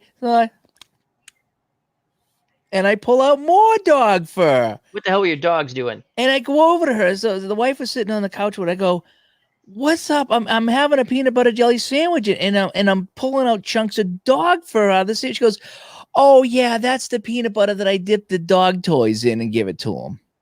I go, "What?" So she would take the dog toy, put it in there, and give it so the dog could chop the peanut butter. I'm like, "Well, why would you put it back on the shelf that I'm going to eat? What are you doing?" Jesus. I'm gonna put it on a different shelf. Seriously, I'm pulling out husky dog hair out of my mouth. Oh, my God. Well, What were you doing? Don't use that towel. I wiped my ass with that one. What? You know, that's ugh. yeah. that was. Oh, and then the other day. Okay, so the other day I'm Squirto, scrambling. how you doing, my friend? Hi, James. Oh, Max is here too. That's the creator of Pine Tar. Nice. Good to see everybody here. I got to try that pine tar at some point. And Ray, of course. I mean, what do you think, Ray? What do you think? I think you finished it. Of course, I finished the sandwich. But the other day, I go in there and I'm looking in the fridge and go, "Oh, look at this beef stew. This is unbelievable." You And sure I it was take beef some out. stew? I take some out and I put it in there and I go to put it in the microwave. She goes, "Oh, yeah, that's dog food." Oh, What would happen if you weren't here? I'd be sitting there chowing the elbow down. that's She goes, "It's mostly vegetables. It's probably fine." Like, well, you got to label this stuff or something. Holy You sure cow. your wife loves you? I don't know. I don't know. She just likes Wow. to feed me cat litter and dog food and dog fur. I don't know. Years, Dave? How many years? I don't know. 24? Coming up on 24? See, yeah, Sarah and I've been together 24. I gotta watch what I'm eating. That's So just- yeah. It's just stuff that happens in the house. So she used to label it all like dog food, and so I wouldn't touch that stuff. I put the D on the peanut butter, so that was for the dog. But now it's like, oh my gosh, it's like I gotta be careful now. I gotta be careful now. Although I do have a pineapple pizza behind me in the freezer, Ron. If you want me, I'll pull that out and heat that up. I'll eat that right here on the stream in front of you if you want. Go right ahead. I'll send you a grape soda. You go right ahead and enjoy that. I save all the peanut butter for you. We're not talking sports. What was it? A friend of mine from college was talking about how much she hated sushi. I said, I like sushi. He said, well, that's all the more for you. Yeah, she eats the sushi. I don't. For me, I'll get into ID's question here. Which is better, a three-peat or a team that wins for the first time in 20 years? Oh, you take the 3 every time. 3 in a row. That's pretty damn cool. I have 2 great stories though. There, you get the team that's consistent, right? Can they do it again? And then you get that team that finally wins. But which is better? So, Dave, you say the 3-peat, right? Yep. Ron? The 04 Red Sox. I know what you're saying. I have to agree with Ron just because I'm. You know, God, so much. But you don't know how long it's been before the first 3-peat. That's the thing. It could have been 20 years, and then you get the first one, then you get the next 2. So, like, they're both great stories because one team shows consistent winning, and then it's that out of nowhere to win the champ. But I would hate, like, the Bruins won the Cup in 2011, and they had won it in many years. But it's like, do I want to wait another 20 years for them to win it? No, I don't. I want to. That was a nice thing about the Jordan teams is that they had worked really hard just to even get to that point, and then they won the 3 straight. I mean, they beat. Well, they beat Magic's Lakers to get there too. I would think if you're a fan of the team, definitely the 3-peat. Like Dave just said, you don't want to wait around for your team to win a championship. I waited 27 years for one of those teams. We won't. Yeah, the Montreal Canadiens have been practicing social distancing from the Stanley Cup for quite some time now. Yes, they have. And they've been doing good at it, too. That's why there's not many cases in Canada. Because if it's on the Cup, then the Canadiens and the Maple Leafs aren't going to get it. But, yeah, if you're a fan of the team, definitely a 3-peat. So you don't want to wait around. Everyone's like, because ID likes to say, oh, when the Red Sox won, it ruined baseball. No, it didn't. No, you don't understand what it's like to be a fan and listen to that crap all the time. You guys 19, 18, Red Sox suck. Bucky Dent, this, that.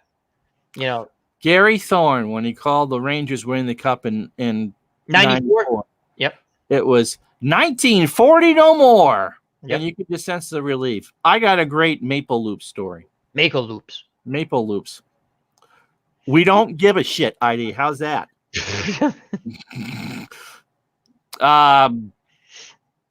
So I had rude women from yes, it is. I will. Rude women from Ontario, which is kind of rare. Most of the Ontario people are super sweet, and the Quebecers are. And so she's giving me a hard time, and it must have been late at night, late in the store shift, about where all, you've got too much Canadian stuff here. Where's all the Maple Leaf stuff? I mean, Gardner, when he gives it to me, it's all good-natured fun. She wasn't going to spend a dime on anything that was there. And we had Maple Leaf stuff. And so she's going on and on and on. And I had about enough. And I felt bad after I did this. But I turned to her and said, 1967. Because, you're supposed to be nice and courteous to everybody. But it's like, no, I mean, she just like, honey, you don't know me from Adam. And we sell because, yes, you are. You're NBC. Like, just 1967 and get out. There. Was that terribly long, Dave? No, that was a good story. I liked it. People liked it. I only saw 13 people drop out of the. Only 13. Only 13. No, I don't think so. Yeah. So, Al, you were talking about our next project. I think you were a while ago. Like, what is something on your mind that might come to fruition, might not. We don't know. Now, Dave did something before because I forget. I'm old. I forget stuff. What's ID babbling about? I love ID gesture, by the way. Can I read this? Hold it up there, please. It would still be better if Boston. No ID. No, it wouldn't. I don't have to listen to 1980. No. Anyway, Dave did, and I really enjoyed it. The old Sega. No. Yes. The hockey game. Was it Sega? Yeah. That brought back 5-minute periods. I remember that game. I was like, this is awesome. Game's over in 9 minutes. I'm watching. I'm enthralled by it. You're the North Stars. Yeah, North Stars. I forget who else I played. North Stars, Quebec. No, Jets. I think it was the Jets or something. The uniforms themselves just brought back joy. Because it was so much fun. A quick story about that game. I don't know if it was that year or it was 90. It was a year they had players' names, so I don't think it was that year because they didn't have the names in the game. The first one, the one that I played, that was 92. That was just the teams. I think mine was 94. 93 was just the players. 94, everybody. It had everybody. It had the actual teams and the players and the one-timer. So that's why NHL 94 is the big one because it combined all of those. And I think it actually had the one-timer. So it had everything. Yes, it did. So in 94, I still have a Sega. Unfortunately, the plug thing doesn't work. I have all my games, right? My cousin, who went on to play pro hockey in Europe for quite a few years, right? Mm-hmm. And I could never beat him. This is when he was a kid. I never beat him at that. And then one Thanksgiving, after I always played as the Whalers, I was up 4 goals with like a minute to play. And again, 5-minute periods. He scores like 6 goals and beats me, right? So now he goes, come on, let's play one more. And there's an age difference there, right? I'm more like an uncle age. I'm like, fine. I beat him in overtime. All thanks. He goes, come on, let's play another game. I said, John, that was my cousin, right?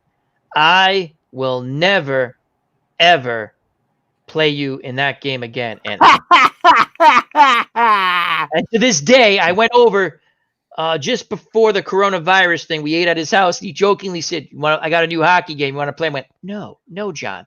Because I said, remember what I told you? He goes, oh yeah, many years ago, you said, you'll always have to live with the last game I ever played. I lost you. That's right. And his retort as a kid was, but I beat you like 99 times in a row. I go, it doesn't matter. Yeah. You lost the last. This is what you want to get. You look at this thing called the Retron 5. I have one of these. The Retron 5. Yeah. You still need the cartridges. That's how I got it. The Retron 5, it plays Nintendo, Super Nintendo, and Sega Genesis, and a few others as well. Oh, wow. It shoots it out HDMI. It upscales everything. So that game I played, you see how clear it was? That's because cool. this upscale. You still need the cartridge, okay? So you can't just play it, but you take the cartridge, you put it in like a Sega. It comes with the controller, but it'll use the Sega controller. So I went to some retro store. I have my old stuff. Yep, it'll work. So if your Sega don't work, save the controller, plug it into this. I think this thing is, I don't know, $100 in that neighborhood there, maybe 79, maybe 129. I forget. Rocky. Do you remember the Rocky boxing? Yeah, I think it was Rocky. You had Rocky, Clubber Lane, Drago, and Apollo Creed. That was a fun game. So my cartridge would just load in like in the old days then. Yep, it just slaps right in. I can't get a price on that. Yeah, 75. Well, Retron 2, Retron. I need the 5. I gotta go find the 5. Well, I'll find it here in 1 second. I can play my old Super Tecmo Bowl on this. You can play everything on this. Yes, you can. I can do the Bo Jackson that you can't stop. $100. $100 on eBay, $132 at Walmart. B&H Photo, $116. Yeah, so it's a little over $100 at Walmart. But boy, I tell you, it does everything. It really does. I mean, it's just. Can you, Dave, later on, send me a link to that or the name of the game because I'm going to forget, or the system. No lie, I have all my games. I just can't play them anymore. I couldn't. Yeah, no, this does a fantastic job. In fact, let me go over here and I'm going to share this one more time. Let me write that down. Oh, that's a video. Yes, this is cool. Watch this, people. This was so much fun. So this is what I played the other night. Oh, there we go. And yeah, I'm gonna turn off the sound on that. But yeah, so this is me playing the game, but let me speed it up to some of the gameplay here. Okay, and see how clear that is? Yeah. I'll maximize that. You see how clear that's upscaled. So if you were to play the Sega, it'd be kind of grainy because it's that crappy composite thing Bits, there. bit rates or something like that. I don't know. But this is HDMI. So this is Jets and North Stars. It's got the logos on there. But if you notice, it just calls a number up. This is the first one, so there's no player names. Okay, so I don't know. Fun. Solani's in there. I don't know who's in net. If that's Beaupre in net. Oh, P-Jet, who's in net? 1991 Minnesota North Stars. Who's the goalie? I used to be able to slap them in from the left-hand side from the blue line.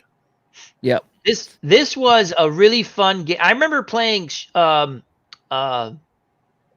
hockey, and then to go to this is like, that's been huge. oh I don't- my god! It's not going to do this because it's been out for so long. And Ray says 133 from Walmart. Yeah, this has been out for so long that it's the prices. I mean, I have probably 8 retro stores within driving distance of me, and my buddy go out on Sunday mornings. When you could do that, and we'd go to them. And I picked up all these, and some of these were only a couple of bucks, $4 or $5 maybe tops. Some were $2. And then some are the better the shape, obviously. If you like the box and the whole bit, but if you just want the cartridge, you can get these cheap and put them in this machine and play them. And the Tecmo Bowl, Hockey, Blades of Steel, all that stuff, all the Madden games behind me over here up in the wall there. I have all my Sega stuff, and I show them on streams once in a while. But yeah, so I hooked up my Retron to my Elgato capture device. That's where I got this. Oh, go by the Jets! Right. I forgot to ask you. In this game, when I played this game, I never liked to control my goalie. I'd let the computer control the goalie. Yeah, same here. Because I would never save anything as the goalie. Yeah, no, I don't know how you would even control the goalie in this one. Like when you got close, I think you would hit the button, like the closest player kind of thing. I'm trying to remember how the controls work, but you could take control of the goal. I never would. I was horrible. Yeah, I never did either. Yeah, I just let the goalie handle it. But look how beautiful that is. How much fun that is. Yeah, this is fun and plays with a Sega controller. Let me just bring this back a bit to our Hockey Manager, the one OTT whatever makes, right? Oh, franchise Hockey Manager. Yeah. Imagine if they put some sort of graphics to their game. Wouldn't it be funner to play? Yeah. Yep. No, I always said, I even said with that NHL 18, 19, 20, they have that mode called threes, and it's very similar to the Sega stuff there. Smaller rink, 3 guys, it's fast play, crazy hockey. I wish they would make that a full season mode or a playoff mode, because I like that way better than the 5-on-5 or the huge rink. I just don't like the 5-on-5 hockey. I'd rather play the Sega hockey.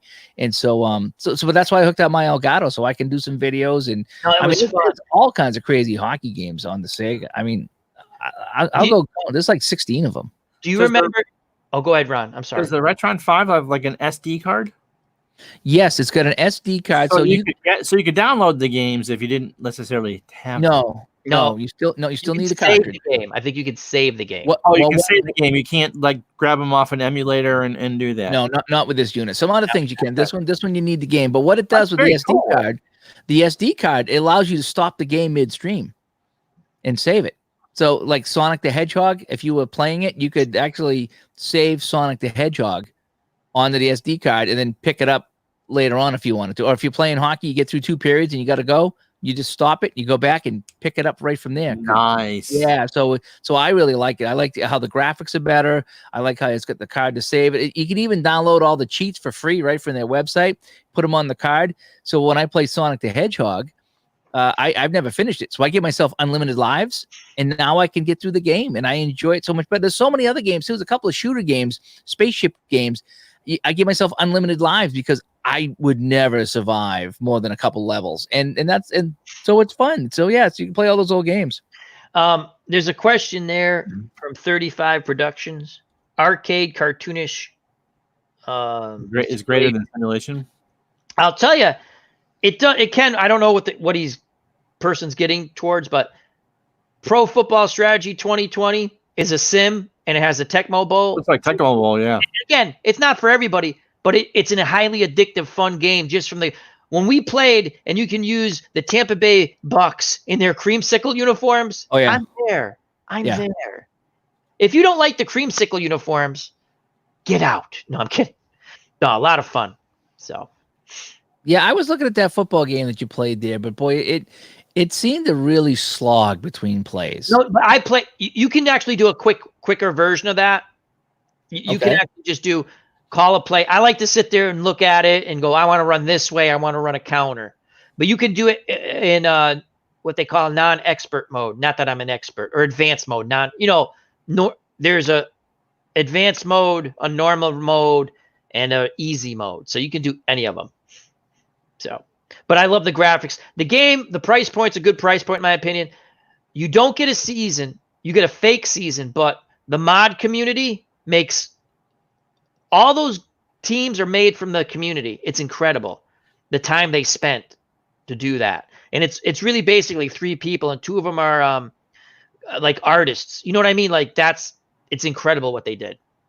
I think 95 Got Shot was the one that I had for the Sega. 95's okay. That was the 94 was last. obviously the better one. 96, 97, 98 were terrible. I like 95 is 94. okay. That's the last one I bought. I like the first 96, one I the bought best. it. I bought new at KB. KB Or Toys. 97. Yeah. Yes, and I think it's because of our age.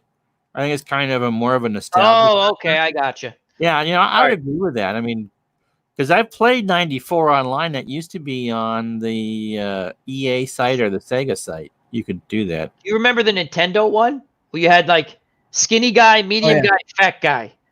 My God, I had more fun with that hockey game. That was fun. You remember the big guys could knock the little guys out like just like that. Bam! You hit They were so slow. I like the Yeah, skinny guys. that You was could the problem. fly around the rink, but you just couldn't. You couldn't touch anything. You know? But my God, if you got one of those little guys near you and you just nail them. And they had the mustaches too. I think that was great. They had a wrestling game, a generic wrestling game for Nintendo, that version of Nintendo. And you could type in the wrestlers' names. So being teenagers, you can imagine the names we typed in. Fight Face. Yeah, well, worse than that. Yeah, I understand that, but this is a And semi-family. so then the announcer, they didn't say it, but you could read it, and we would just laugh for hours. It just, well, actually, it was one of the best wrestling games ever. Because wrestling games have really come far, but that was the first one you really. What was it called? Tiger something or something. I can't. You could type in the wrestlers' names. You could make the names, and so the announcer was always. When I say announcing, it was text. So Was it Temco World? Temco World Wrestling? could have been. That would have been the same makers of. It was Nintendo. Pro Wrestling?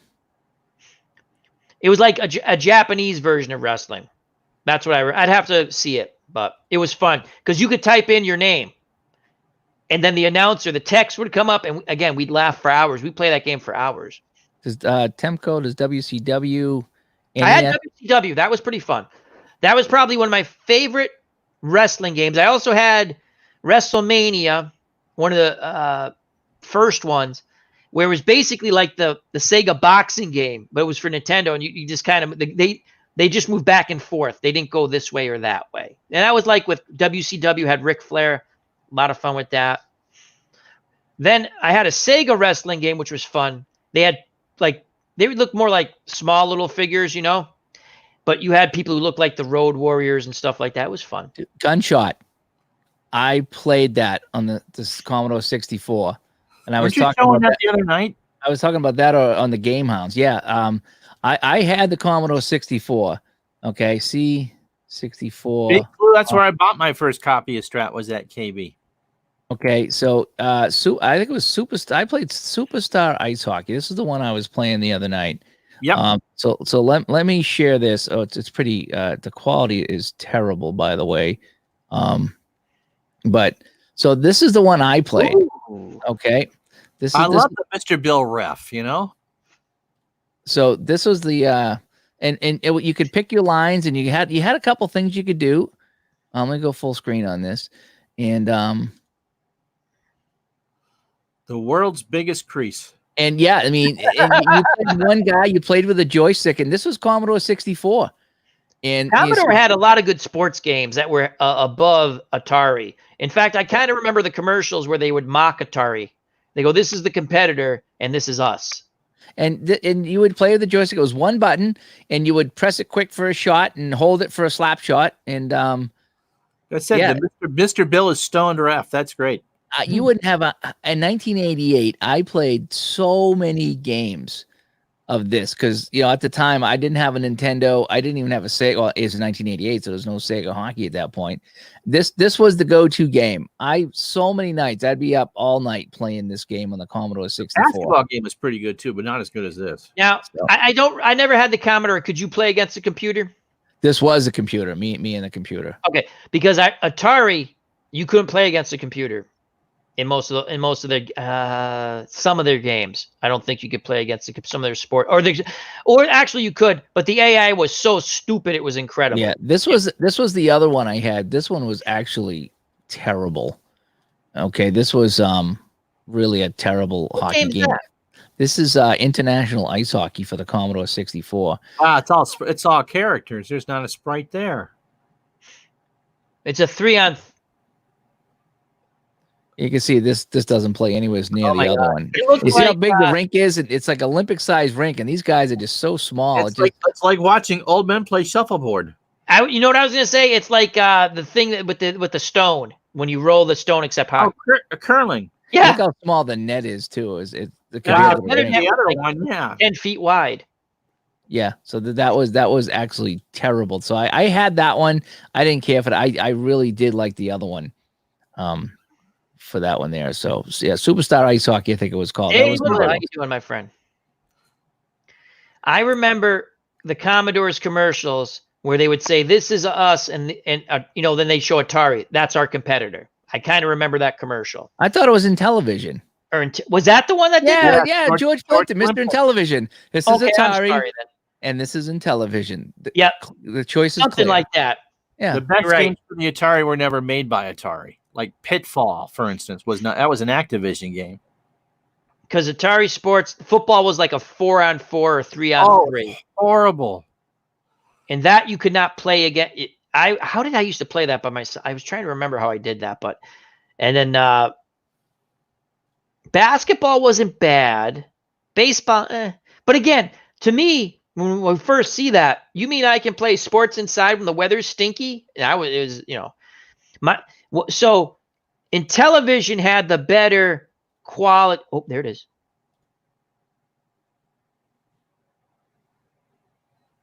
Yep, he found it. Yep, Yeah, so there's some creepy old guy hands you something. There you go. A video game. I'd take it. I'd take Back in the day, I would absolutely take it. Oh, Did you ever we could- read any of his books? he played hockey for the Bruins, Paper He went through Lion. Paper Lion Yep. for the Lions. Yeah, he played. Alan Alda played him in the movie. Yeah. See, okay, this was the one. You're right. Yeah. This is the one that compared. This is us and this is them. And television was great, but it was two people. And I could never find. My brother wasn't a sports guy. I could never find somebody to. And they had the circle controllers. Yep.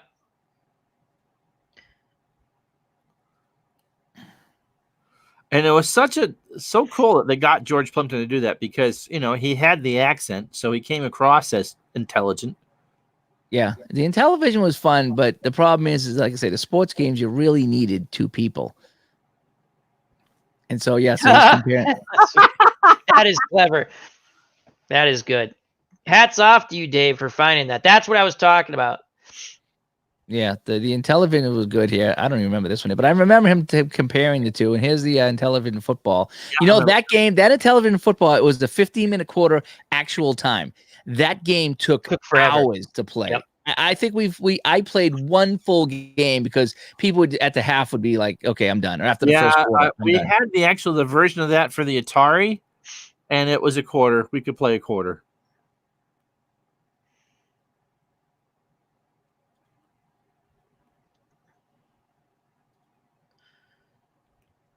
Is that the kid? Is that Elliot? That's Yeah, it is. That's ET. it is. I just noticed that. That's That's, oh my working on God. his typewriter. With the thing, No, you'll it's not. push it back. It's the Intellivision Super that had the keyboard on it. I think. Oh no, that is a typewriter. The Intellivision actually had a manual. Yeah. He's selling video games, typing on a manual typewriter. That's the way it was back in the day. That There's is Elliot again. Elliot. Yep, that is Elliot. I was Henry right. Thomas. Oh, North Tron. American Soccer League. Yeah, I used to call that nasal. It's like I don't know what it was. I thought nasal soccer. Elliot with a TAM. There you go. So yeah, see some Oh, Pebble golf. Beach golf Pebble course. Beach Golf. Let's see this. George. Wow. You can't, Television golf. Oh, I remember that. Oh man, this was tough. oh. And now Atari Golf. Oh God, that The guy with the big Hey. nose. That looks like he's swinging a wiener. it's Vienna Sausage Golf. Is Oh, too that funny. John Holmes playing golf? So yeah, in television, Al. Yeah, that's a good call with that. Thank you, though, but I got that mixed up with the other one because I remembered the commercial where they go, "This is us and this is them." Commodore was William Shatner. Now, Really? was the Commodore the one that had really interesting coloring? Like they had a couple of spaceship shooting games that were absolutely okay. There was Atari in television. There's ColecoVision? Vision. That's it, ColecoVision. My cousin had that. It was more. Mr. Mike talks about that. It was more colorful. I remember then they had great space shooting games. That was like I'd go over to my cousin's house and play for hours. I had the Coleco football game, the handheld one, and it was broken. It was so you put the batteries in, you might get 2 minutes out of it before the game would glitch out, and that was about the last thing I ever wanted to see. Do you remember something called Vectrex? I think it was called. Yes. You know what? Yeah. One of the Awesome. retro tech channels just did something on the Vectrex. Seriously. So Vextrex, Yeah. Vextrex had one of the best football games. Oh, I bet. It was just X's and O's, right? Yes. And I'm trying to remember. You had to put like a screen on the thing, and you played football, and you put the cartridge in. Yes. You could actually. There were 12 on. 11 on 11. X's against O's, right? But you ran plays. Yes. That was like it was a sim. So if you called a quarterback bootleg, the little thing went. If you look at Action PC now, right? Think back. Oh God, was that in the 80s? Late early 80s. Early Vectrex 80s. 80. My friend had that game. He hated it because he wasn't a sports fan. I must have been over there every day playing football. Really? Yeah. So you never Vectrex. Yep. Yep. Sid Finch. E.T. and Sid Finch. Who's Sid Finch? I don't know who Oh, Sid Finch is. It's the greatest April Fool's story ever written. The Mets. Cover story for SI in '84, Yes. April 1st, and it was this guy who had 100, supposedly had 130 Mile an hour story, fastball. 134 mile an hour fastball and 100 mile an hour curve, and he decided just to get away from it all and live on the beach. Yep. And George Plimpton wrote it, and it was People thought it was serious. It was Yeah. it was a haha. it was April Fools. You're right. Yep. April Fools. No, didn't know that. That was that was even better than Christy Brinkley being in the swimsuit issues. So I You wouldn't did go certain that far. things with the swimsuit issue, though. That's true. I hope you didn't do it to that April Fool. Well, maybe whatever floats your boat. No. Mets uniform in the mid '80s. No, that would have been an instant turnoff. The Wow. Rocky versus Clubber Lang game for ColecoVision was amazing. I had the Sega. I gotta go find that. I had the Rocky Sega. Now it wasn't called Rocky though. What the hell was it called?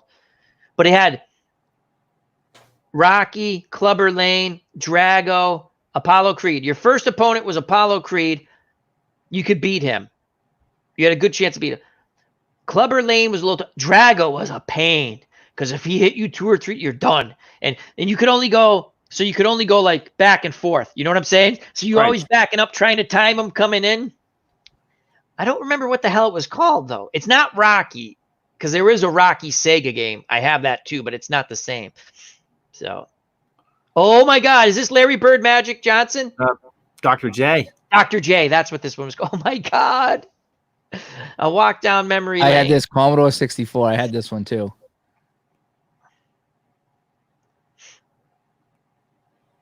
Oh my God, that's awesome. Yes. It was terrible, but it was awesome at the Oh, same Oh, time. that was awesome. I watched my friends play this. Is this the one that you could dunk and break the backboard and the janitor would come up and sweep it? The second version was what? A game did have that. I remember that. I don't know what game it was though. Yeah, there was a couple of them. There was Bird J. There was it Bird Magic? I don't know which. Bird Magic or Bird Jordan. I remember there's a Bird in Magic too. Must have been Bird Magic, yeah. Commodore 64 graphics, boys. That's what we're talking here. Yeah, but you know those games are fun. They were really, There's really something- fun. Madden was fun until they went too much with doing a gazillion things with the controller.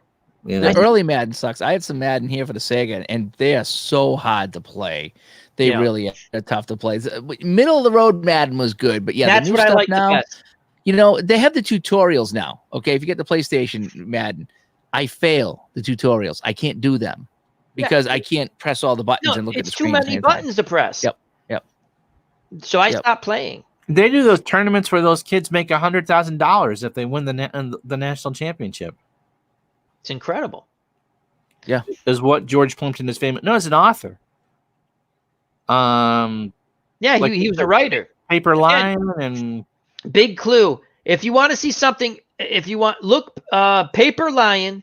Alan Alda plays George Plimpton. George Plimpton went to a training camp for the Lions to see how far he could get.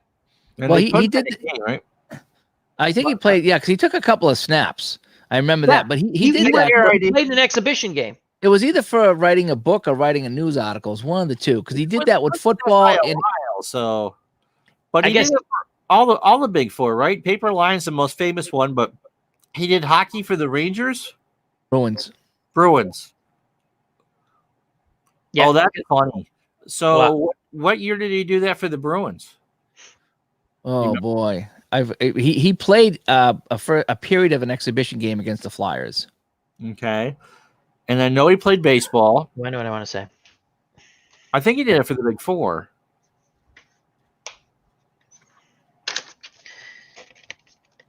Oh wow, look at that, Bobby Orr. Bobby Score number Orr! 4.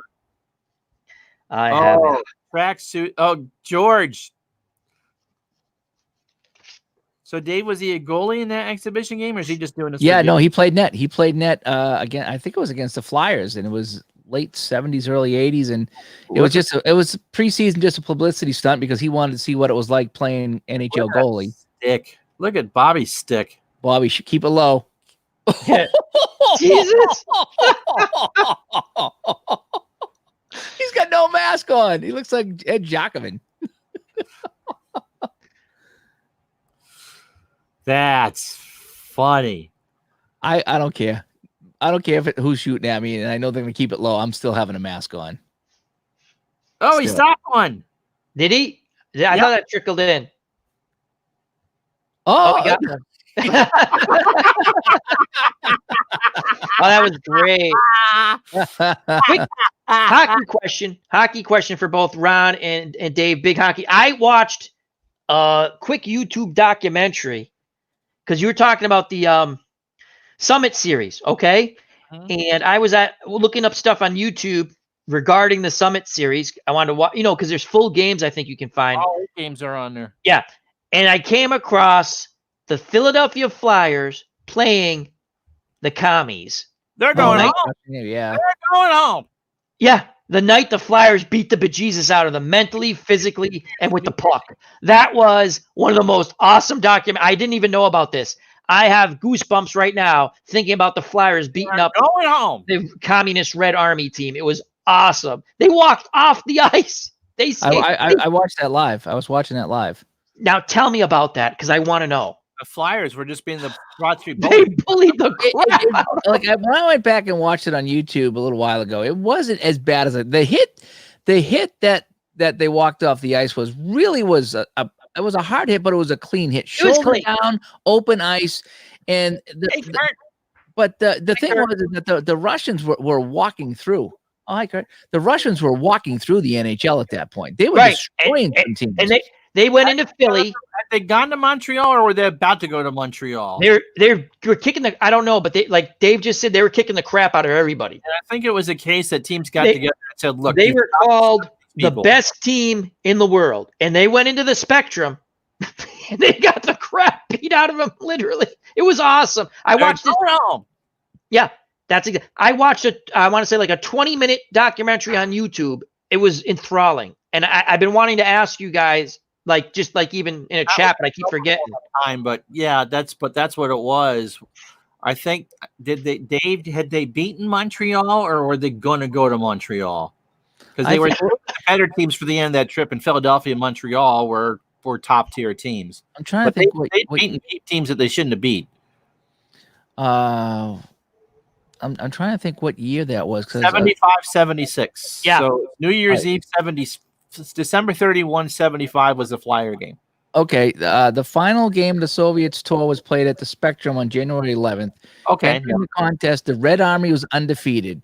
They had thumped the Rangers at Madison Square Garden 7-3. Yep. And Rangers had a good team. A 3-3 tie at the Montreal Forum. That was the famous New Year's Eve game. That was New Year's Eve And 75. they beat the Bruins 5-2. So they beat the Rangers 7-3, Whoa. Bruins 5-2, tied the Canadians. So they went in to get this in this game here, and so that's what everybody was talking. Everybody wanted the Flyers to beat them because they had run through the league. Yeah. And so the Flyers just physically beat them up. And So from that what I Bruins, remember, that was after the Park and Rattel trade too, right? Esposito had gone to the Rangers, and so you had Park and Rattel. I think so. Yeah. So when I watched this one, Now, When I what remember channel? What channel was that televised on? Out of curiosity. 4, 5, or 7 out here because it was over Was the air. In Was it 76. national or a local thing picking it up? It might have been a national game, probably Okay. NBC game of the week or something like that. Okay, I'm But just when I curious. watched it, what I remember about that is, as a kid, I was a 8 or 9 year old kid watching this thing, and I remember that they left the ice and the Flyers were sitting on the ice and they were just kind of warming up the goalie, and I remember thinking, and I don't know why I thought this, but I was like, well, if they don't come back on the ice and they play, then I guess the Flyers would just skate and shoot into the open net and keep scoring goals. That's what I thought. Awesome, wasn't it? It's like they're gonna win the game because they're just gonna keep shooting in the and as a kid, that's just how I thought, you know. John. But yeah, DJ, thanks for coming in, buddy. And so so that's what I thought. I was like, man, they're gonna just skate off the ice and they'll score in the open net. But they said that they weren't gonna get paid. They said, we're not gonna pay you. Yeah, and that's what made him come back on the ice. They went back out and they finished the game and they lost 4-1 or whatever. They got physically manhandled. It was awesome. I Now could watch that over and over again. Action PC has the 72 Olympic tournament, don't they? Is it homebrew? No, homebrew. 72 Olympics. I've played it. Yeah. Go on the replay site. The replay site. Oh, really? That's- Nice. That's where I got the USSR team to play UMass. Remember, I did that game, I remember. Yeah. and I actually got the UMass team off the homebrew thing too, with Dr. J. It was awesome.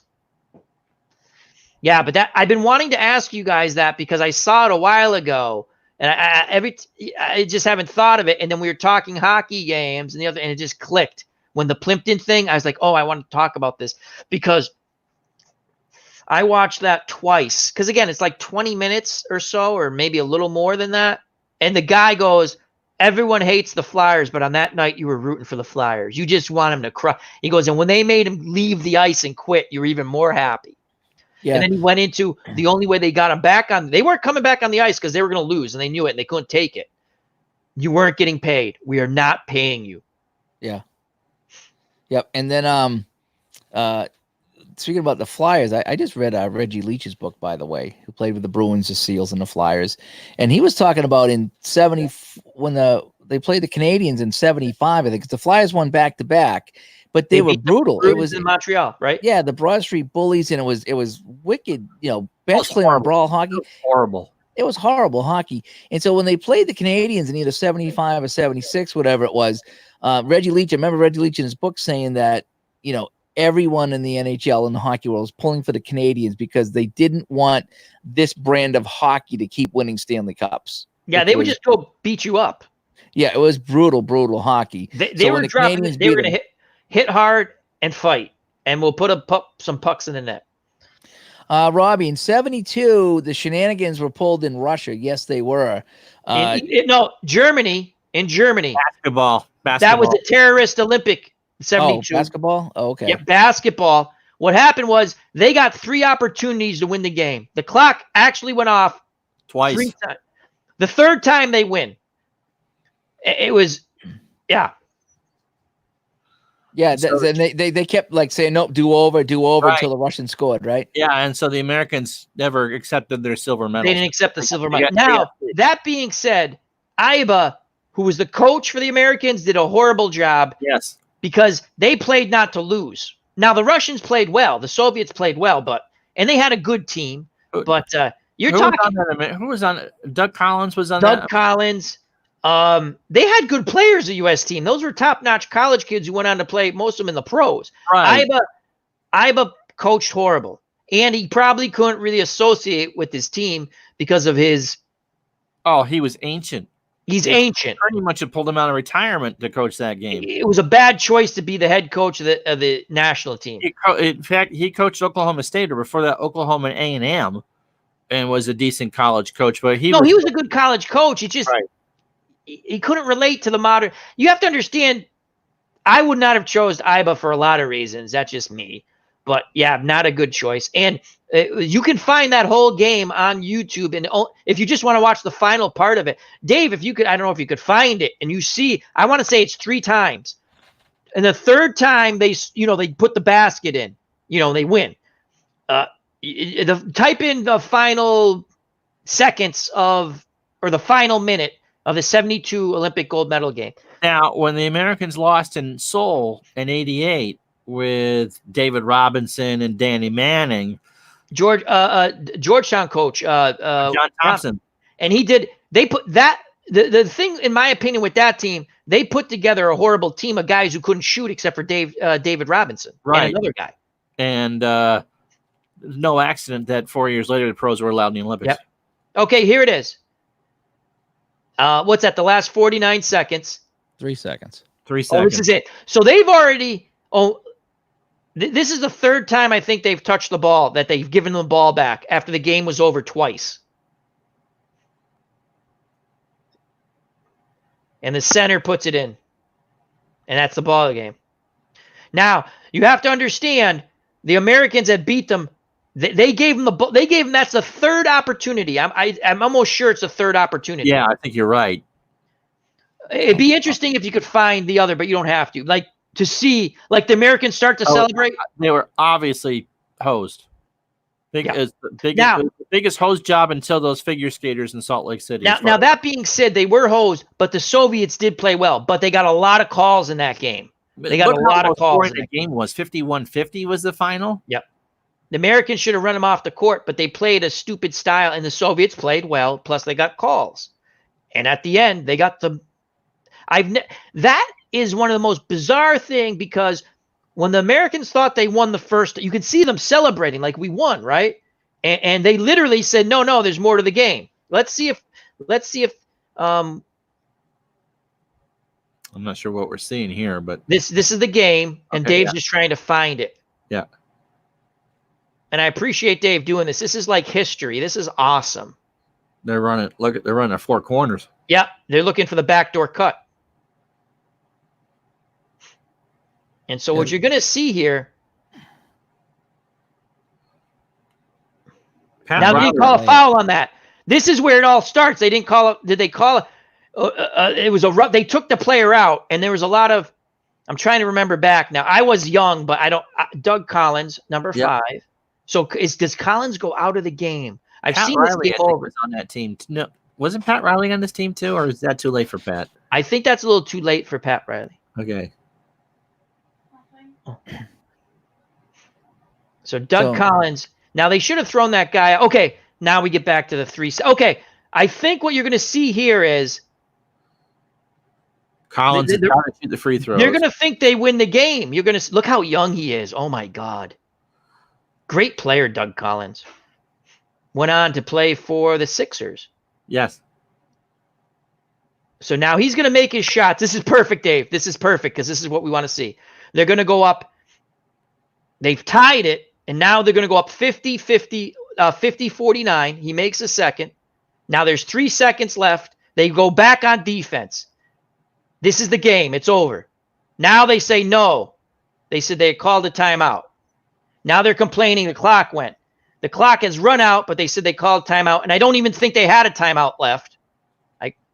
Now they're complaining. A lot of confusion. The clock had run out. The clock had run out. The game should have been over. You see how many steps he took with the dribbling? They put 1 second back They put 1 second back on the clock. So that's one screw job already. Now there's 1 second, which is an impossibility. You saw how many steps he took, right? Dribbling the ball.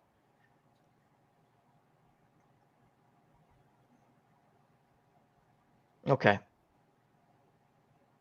Now there's a lot of confusion. Where is this? Russia? No. What Germany? This is the 72 terrorist Olympics. They still went on with the Olympics after the horrific terrorist attack that took the lives of the Israeli athletes. This is the Olympics that Dwayne Bobbitt got knocked out by Taylor Stevenson. Now, All right. Now wait, they mess up the clock. now it's over again. Now it's over.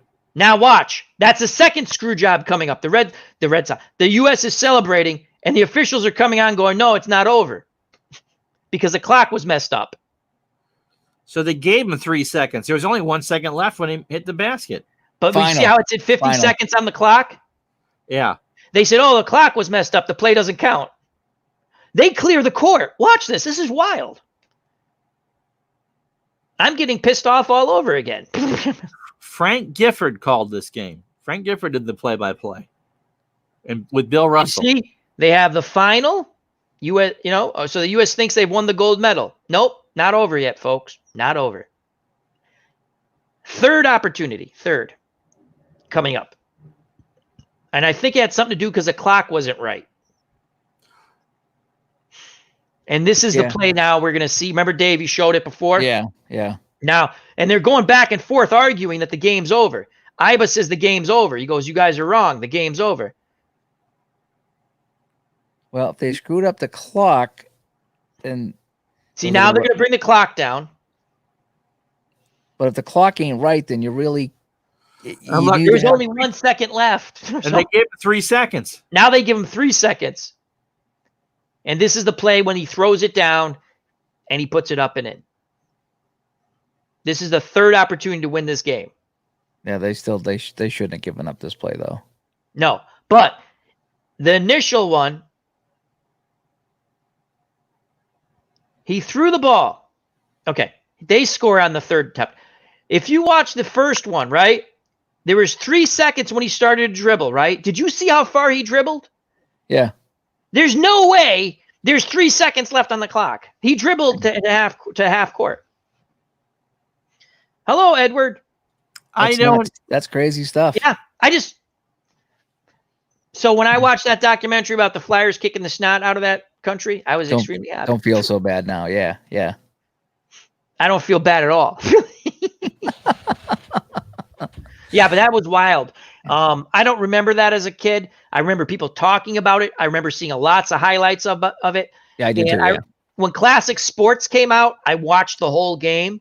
Not when it was ESPN. It was prior to that, but before ESPN bought them. It was just called Classic Sports. Right.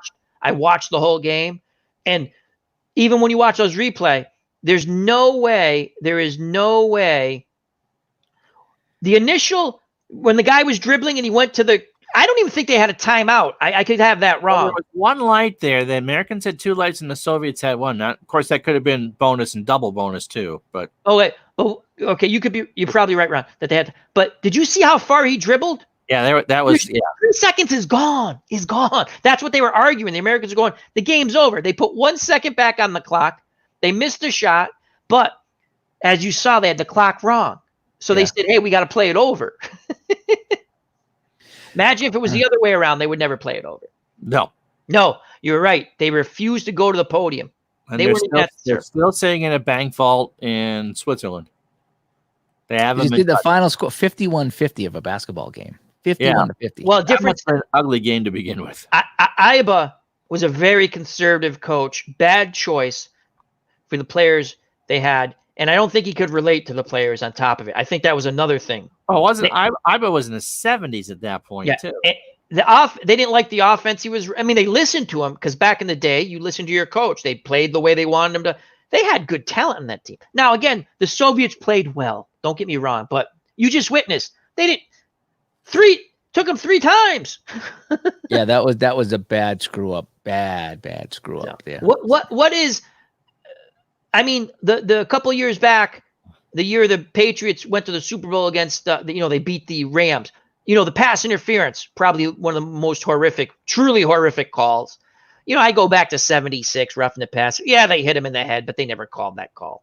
But I mean, that one, I'm trying to think of another one, but yeah.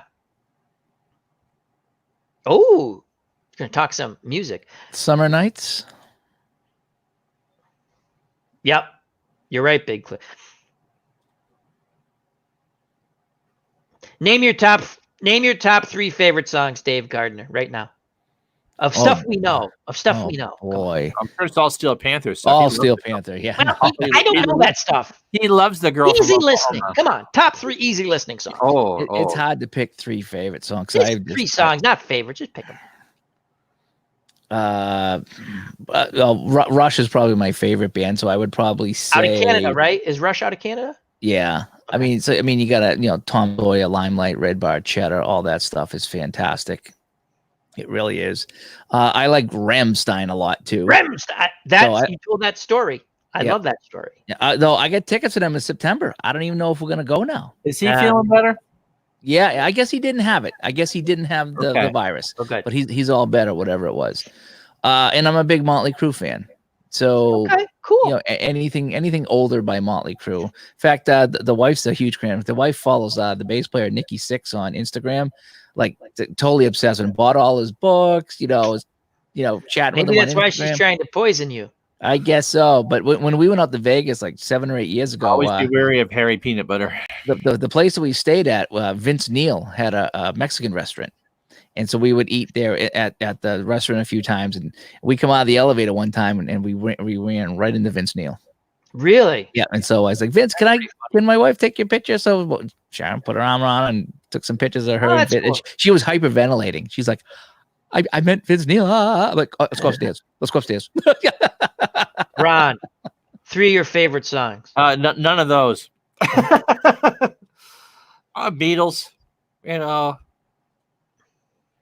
I really couldn't name 3. No, but I mean, just song like groups. You like Beatles is always a classic. Beatles, Shirley Bassey. I've gotten into her recently. What? Go ahead. My favorite Beatles song is "In My Life." I think it's a fabulous song. Never made it to number 1. I think it got up to number 2 or 5. I get that mixed up. Never made it to number 1. Great song. Love that song. "In My Life." Great song. What was that? What was the song that was I had the 45 for "Come Together." What was the flip side on that 45? Oh, I don't remember. Ooh, that's a good trivia question. I don't know. The 45 were the small ones, right? Yeah, right. Because I kept playing "Come Together" because Aerosmith did a cover of it, so I think I had the "Come Together." But on the other side of that, there was another song by the Beatles, and I really liked it. And I can't remember the song, but I think I like that one more because I played "Come Together" so many times that I flipped it on the other side and I started liking that song better. Larry Harris says "Yellow Submarine." It wasn't "Yellow Submarine." At least not on mine. Not on mine. Yeah. Or maybe he's just saying one of his favorite Beatles songs. I don't know. I'm just looking at I don't know, but yeah, I remember. So the 45s were the small ones, right? Yeah. With a big hole. The albums were what, 35s or 33? 33s. I remember I had, what the hell is that song? Oh God, I can't remember. But like the one side of the song was the one that they played on the radio, and the other side was the long version. That went on for it was hilarious, 7 minutes. Oh, Hey Jude? No, it wasn't a Beatles song. I can't remember. It wanted probably a disco song. I liked disco when I was a kid. Oh, so do I. You can dance to disco. People can make fun of it all you want. It's got. Yeah. I'll be Yeah. right back in a second. It's All not right. coming up. I forget what the song was on the other side, but I started to really like that one there. Gotta Get You Into My Life. That's what it was. They never released that as a single until Earth, Wind, and Fire covered it too. Yeah, that's what it was. Because I remember it was a lot of the horns and the orchestra. Got to Yep. get you into my life. Yeah, Paul McCartney was in the lead for that one. Yeah. Yep. So so that was the flip side. And I ended up liking that song a little bit better. It had some really cool guitar riffs in there. The down, down, down, down, down, down, down. Yep. So yeah, that's what it was. And so Yeah, I like something too. George Harrison. yep. So that's what. Well, we got to be careful talking Beatles because we might get real trouble on here with YouTube if we talk Beatles. Beatles and Queen, you can't talk. You can't You talk know, about that. I asked Madam Speaker today to play Bohemian Rhapsody, and it actually played Queen. Because Really? I liked that Panic at the Disco that we played the last time I did the train thing because I was going Yep. to play for her. It's like this was actually quite good, and so when I asked her to play it today, it came up with yes, that was still from Paperback Writer, absolutely. It came up with a Queen remix from 2011. Like, oh, Really? that, yes, I was stunned because I didn't think that Queen was on Spotify. Yep, big clue, something. Yep. Well, I'm glad that the Rammstein singer is okay. Yeah. Yeah. They said Pink had the virus too. Pink and her teenage son Yes, had I it, saw that. and they didn't. They had a cough, and that was it. And then they got tested. It's like, oh, you had it. It's like, oh. Is that that whole tone in Gotta Get You Into My Life? I like the tone of that and just how the guitar sounded. And just again, I had played so much of the other side when I flipped it over, it was refreshing. I thought it was a little bit more heavy than Come Together. And I was a more heavier guy, I mean, as far as music went. So that's probably why I like that a lot better. So yeah, that just came to me. Holy cow. When did I last play a 45? When I was 10? You know, Maybe. 1978. Yeah, that's how long it was. We Since lived with a cousin, and she had the Donnie and Marie on 45. I had a Donnie Marie album. That's why I'm leaving it up to you. We won't get in trouble for singing that, right? The first song on the album was Hey, My Name is Alice. Oh God. Hey, my name is Alice, and my boyfriend's name is Andy. I come from Alabama with the real live apples. Hey, my name is Alice. I remember the song. I played it so much. And I think that had the whatever their hit was, rock and roll and country, a little bit country, a little bit rock I'm and a roll. little bit country. I remember and that I'm TV show. rock They used to and come roll. out and sing that. That was good. That was good. I liked the Osmonds. They were Another pretty good. cousin had that on 8-track, Really? and the tape bubbled. Ooh. So I was playing one day, and I went, boop, boop, boop, boop, boop, boop, boop. Oh. Oh, 8-tracks were weird because right in the middle of the song it would switch, oh, right? my mother, she had a Janis Joplin 8-track. And it'd be dan dan dan dan Yeah. dan dan dan. It's like, Yeah. oh my gosh. And How could I don't get When I it. got into radio, when I did radio in college with Tony Whitehill, as a matter of fact, they still use 8-tracks. We called them carts, and they were just, one whatever the length of the tape was for the loop, and it never did that. But yep, that was an 8-track. And so most of what you listened to growing up on the radio was not played on vinyl. It was played on an 8-track. You missed it. We were just talking about Donnie and Marie. Al, put your mic back down. Oh, it is down. Yeah. Can you hear me? Yeah. Oh, I figured out the name of that song. Al. It was I heard that. Gotta get you into my life. Sing. You say it again because I like listening to your voice. Gotta get you into my life. Gotta get you into my life. Bum, bum, bum. That is a good. I took a ride. I didn't know what I was. That is. You know what? I have to. What was the other one? The front side. Come Together. Together. I actually agree with you. I like the other song better. It was heavier. It had a good guitar riff. Great song. The Beatles. I guess some experts. I'm not a music person like Can yourself.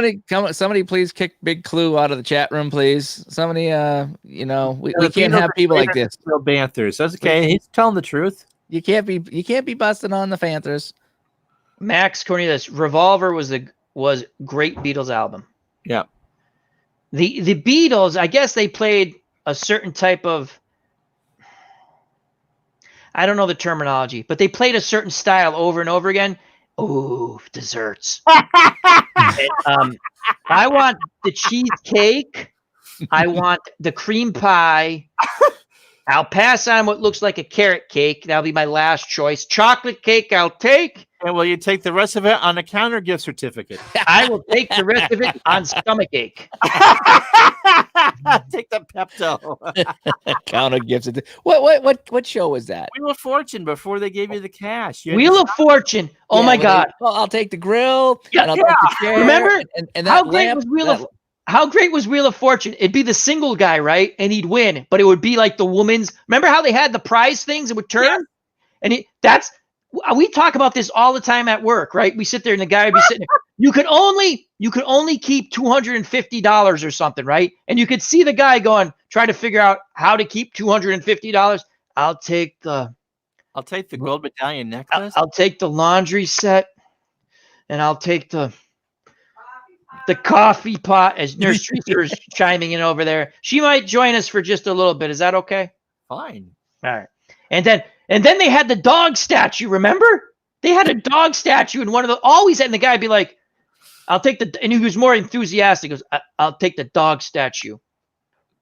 Chuck Woolery was the original host. Yes, He was. You were big. Yes. Big Paulie's right.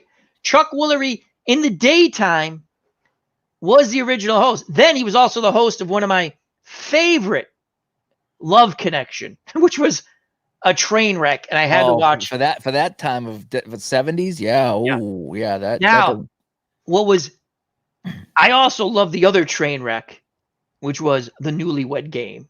And I would sit and watch the Newlywed Game because just to watch these people just got married, just to watch the wife go, "You didn't do that with me." And the guy go, "No." And then realize like it was his prior girlfriend that he did whatever he said. He's like, All this for the trip to Puerto Vallarta and Yeah. the washer dryer, you know? Yeah, honey, let's play that. "What? Love Connection?" Yeah. We've already got our Love Connection. No, I know. Newlywed Game. Newlywed Game? You want them to ask questions? No, I'm not. Ron's into it. Ron's like, "I'm going to ask questions."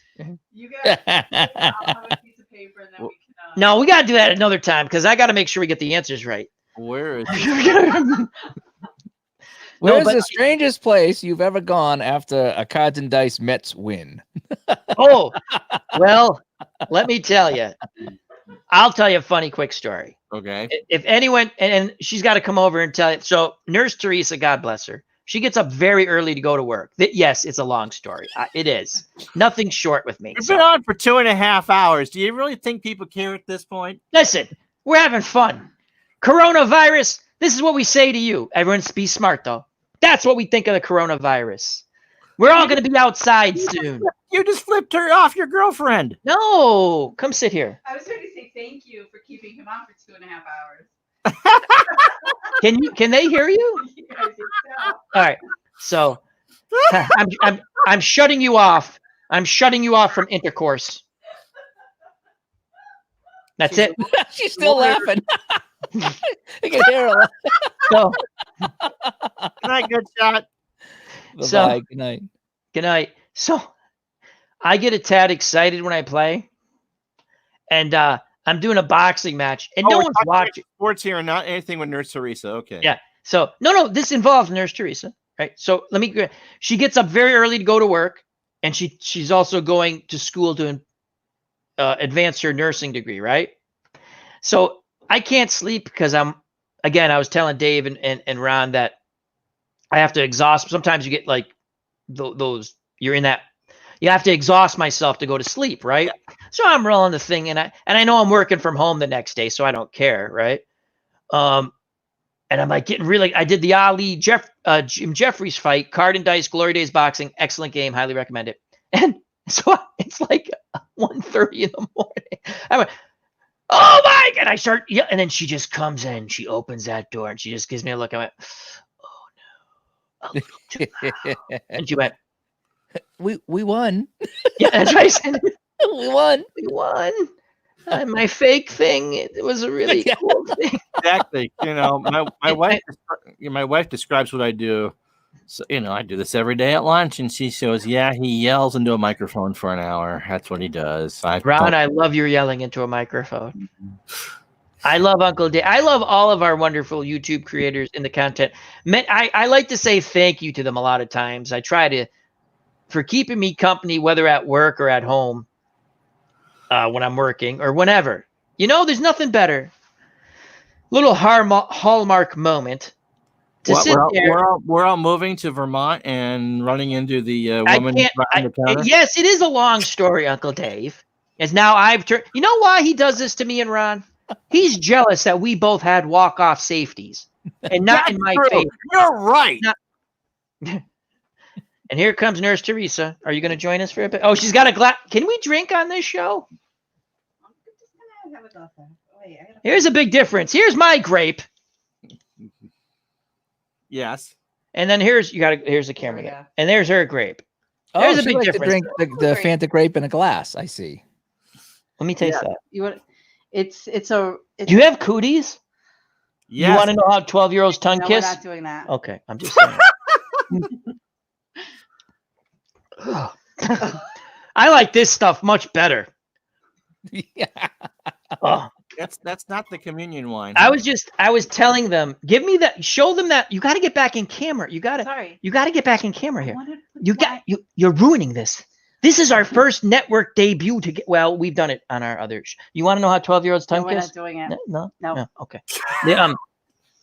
Show them the look. Remember, like when I was like rolling the dice, going, "Oh my god!" Right, when it was like 1:30 in the morning. 1:30 in the morning. 1:30. Yeah. Yeah. I Now, know exactly who you were. It was boxing. yes, it was Ali and Jeffries. Yeah. Now, what was that? Show them the look like when you came in. Okay, I don't think I could do it. It was like All I this. know is no glasses on. Yeah, it was like this.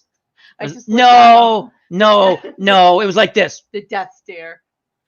like that. And then I went back in, and she goes, "Now this is what happened. This is what happened, folks.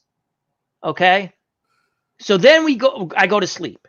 Mysteriously, I get the elbow in the back about a half hour later. You did not. Half hour later, I get the elbow in the back, and she's like, "I didn't do that on purpose." I finally fall asleep, and she's like, just waiting. And she's like, off the top rope. Bam! I was like, oh. Now I go to the bathroom. Because when you get older, sometimes you have to get up and go to the bathroom.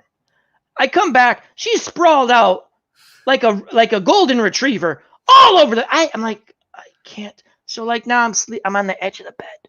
And then I wake up, I said, I'm sorry. She goes, no, that's all right. I go, but just to tell you, you hit me with an elbow. I did not. You did too. I did not. You did too. Was it the people's elbow? It was the people's elbow.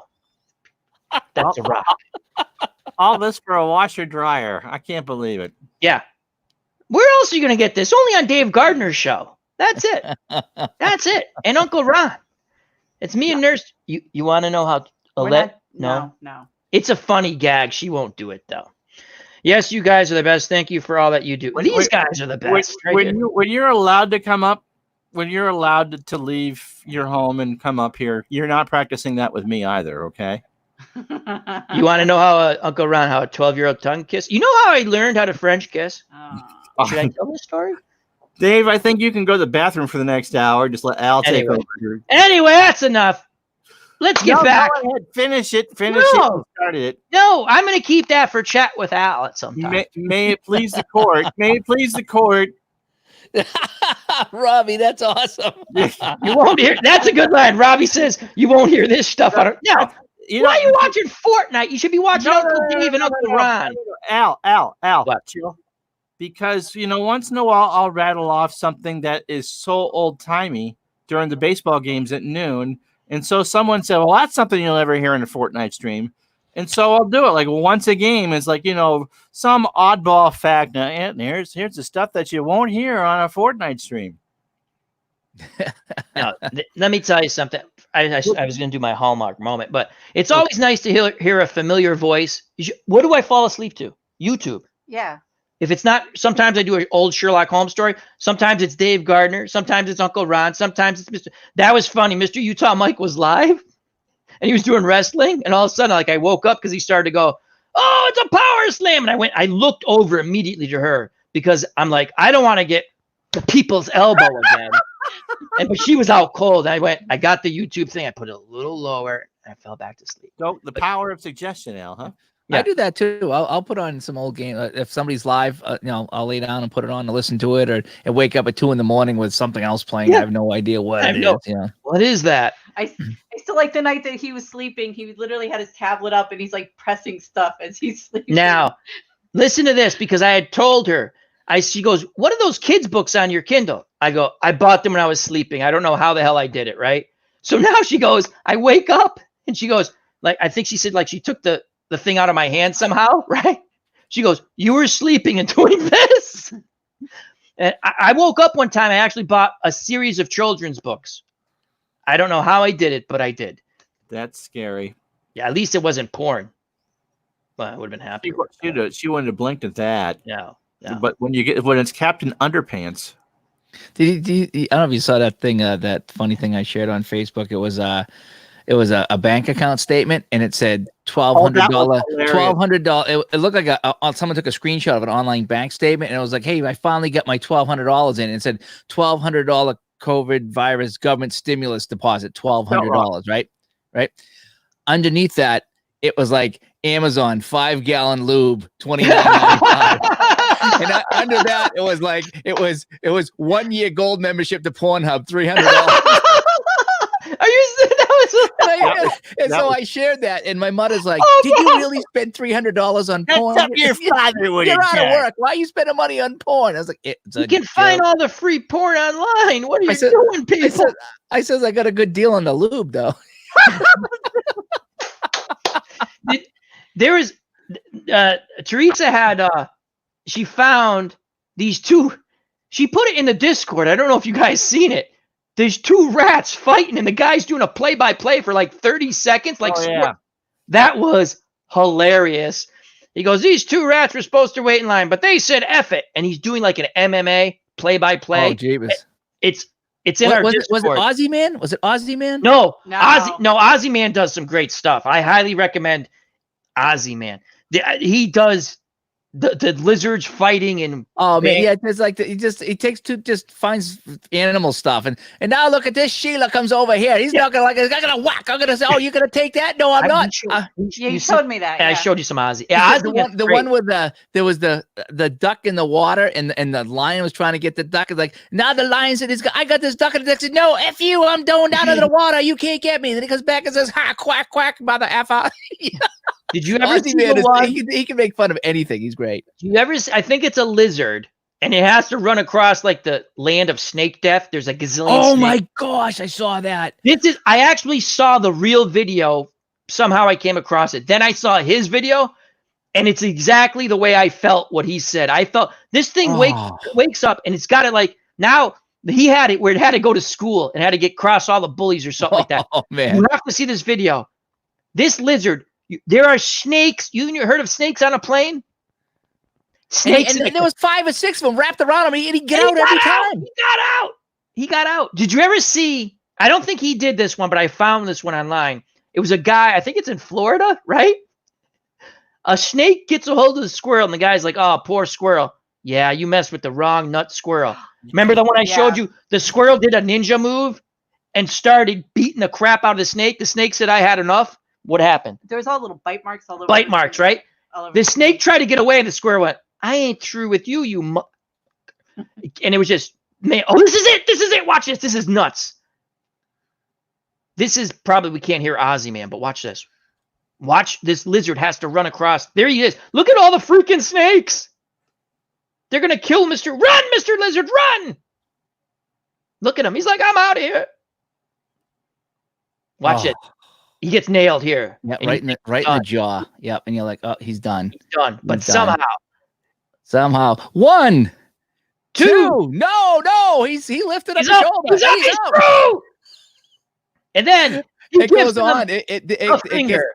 It goes on for a few minutes, doesn't it? Yeah. It's 3 or 4 minutes of this lizard fighting his way Now- through. So now think of this and think of a really funny guy, not me, Ozzy Man, commentating. It is freaking hilarious. Yeah. Ozzy Did Man you ever does see the great. one they had the two lizards fighting in the middle of the street? yeah.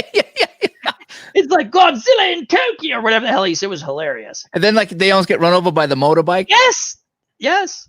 Great stuff. Yes. That's one of the few big channels I watch. That and oh god, geez, the zombie one. What the hell? Oh, You Always Win. I like them. They're funny. Did you see the pictures of the monkey fight? Was it in India? Someplace that they had gone in quarantine. And so there was they're running the streets. They're running the streets. And so they were literally rival gangs of monkeys fighting for the food that were left out. But they actually, I watched a thing, not that, but you're right. Because they're like in family units or tribes. Yeah, I mean, I watched a thing like on Discovery Channel, like it was on years ago. They followed this one group of monkeys. This was recent. This was within the last month. Yeah, but I'm saying I've seen stuff like that, but like, because they were like a family unit, like a tribe. And my God, look at this. Dave's found it. That is nuts. I mean, what do you do? And then people taking pictures of it. It's like if they jump on you, they turn into craziness. You can't fight off. Look at them. I mean, that is nuts. Just give them what they want, people. Give them what they want. Yeah. It's Planet of the Apes. But if you pull out food and one sees it, they're going to go into a frenzy. Oh, they're going to rape you. You're going to get raped by a million monkeys. Oh my God. Oh, yeah, there they go. There they go. It's a bra. That's nuts. That is nuts. Imagine that. I'll take the squirrels. Thank you. Yeah, I mean, I wouldn't feel comfortable standing there with a camera. No. That's craziness. That'd be at least a couple of hundred monkeys. A couple of thousand. What's the world come to? Who's going to spend part of their stimulus on some sports sims? Oh, probably. Yeah. Yeah. You know what I do? I come home and I go, honey. She's like, yes. How was your day? Good. I'm going to make dinner. She's like, okay. What did you buy? Oh. I now have every World Cup season ever. I do. Can you play them all? No. Why did you buy them? I just wanted the 1982 Italian World Cup team. Well, why didn't you just buy 82? They fell into my cart. No, she's good. Or no, like she's Amazon's here. Yeah. No, she's good. She doesn't. No, I'm kidding. But yeah, I've learned over the years, Al. Yes. I just don't. Yes. So we said that, and the tablet starts talking. I learned over the years never to tell my wife that stuff like that. No, so she's good about it. So today I'm opening up Strat Baseball to play some of that. And Sarah goes, Ron's gonna get in trouble right now. And Sarah goes, "Is that new?" No. I said, "No, I've had it since just before I bought the new computer." Oh, okay. Like, oh. You know what it is? I think we all do this. I have more seasons than I can ever play. I can't die because I have seasons to play. So I must have close to 300 seasons. Yeah. Me too. Yeah. I purposely try to sit and play some of these from time to time. So look, I need to play this. Well, I'm sorry, Dave. I feel better if I I'll grab and I'll play a game and just at least I played one game in that season. I feel like it was worth it. Okay, that $7 season I feel is worth it because I played it for an hour and that's good, And so as long as I play the stuff, I'm okay with it, Thankfully, mine are all digital files. I can't imagine the room that I would need if I had an actual card and dice for. I mean, I must have just 300 baseball seasons. When I got back into Strat, which I'm not buying anything from it. Again, I might buy some card and dice because they haven't fixed my basketball thing. No. We're gonna figure out some. I think I got it figured out, so I'm gonna try something. We'll try something. But so listen. So one night, Teresa's over. My dad was still alive then, right? And God rest his soul. And she goes, "What are we gonna do tonight?" I go, "Well, I got my Strat cards, and we're gonna rip apart Strat cards." We did, and we did. We ripped apart. And it's still fun for a while, and then after a while, like, I just want to finish. I still got a whole baseball season.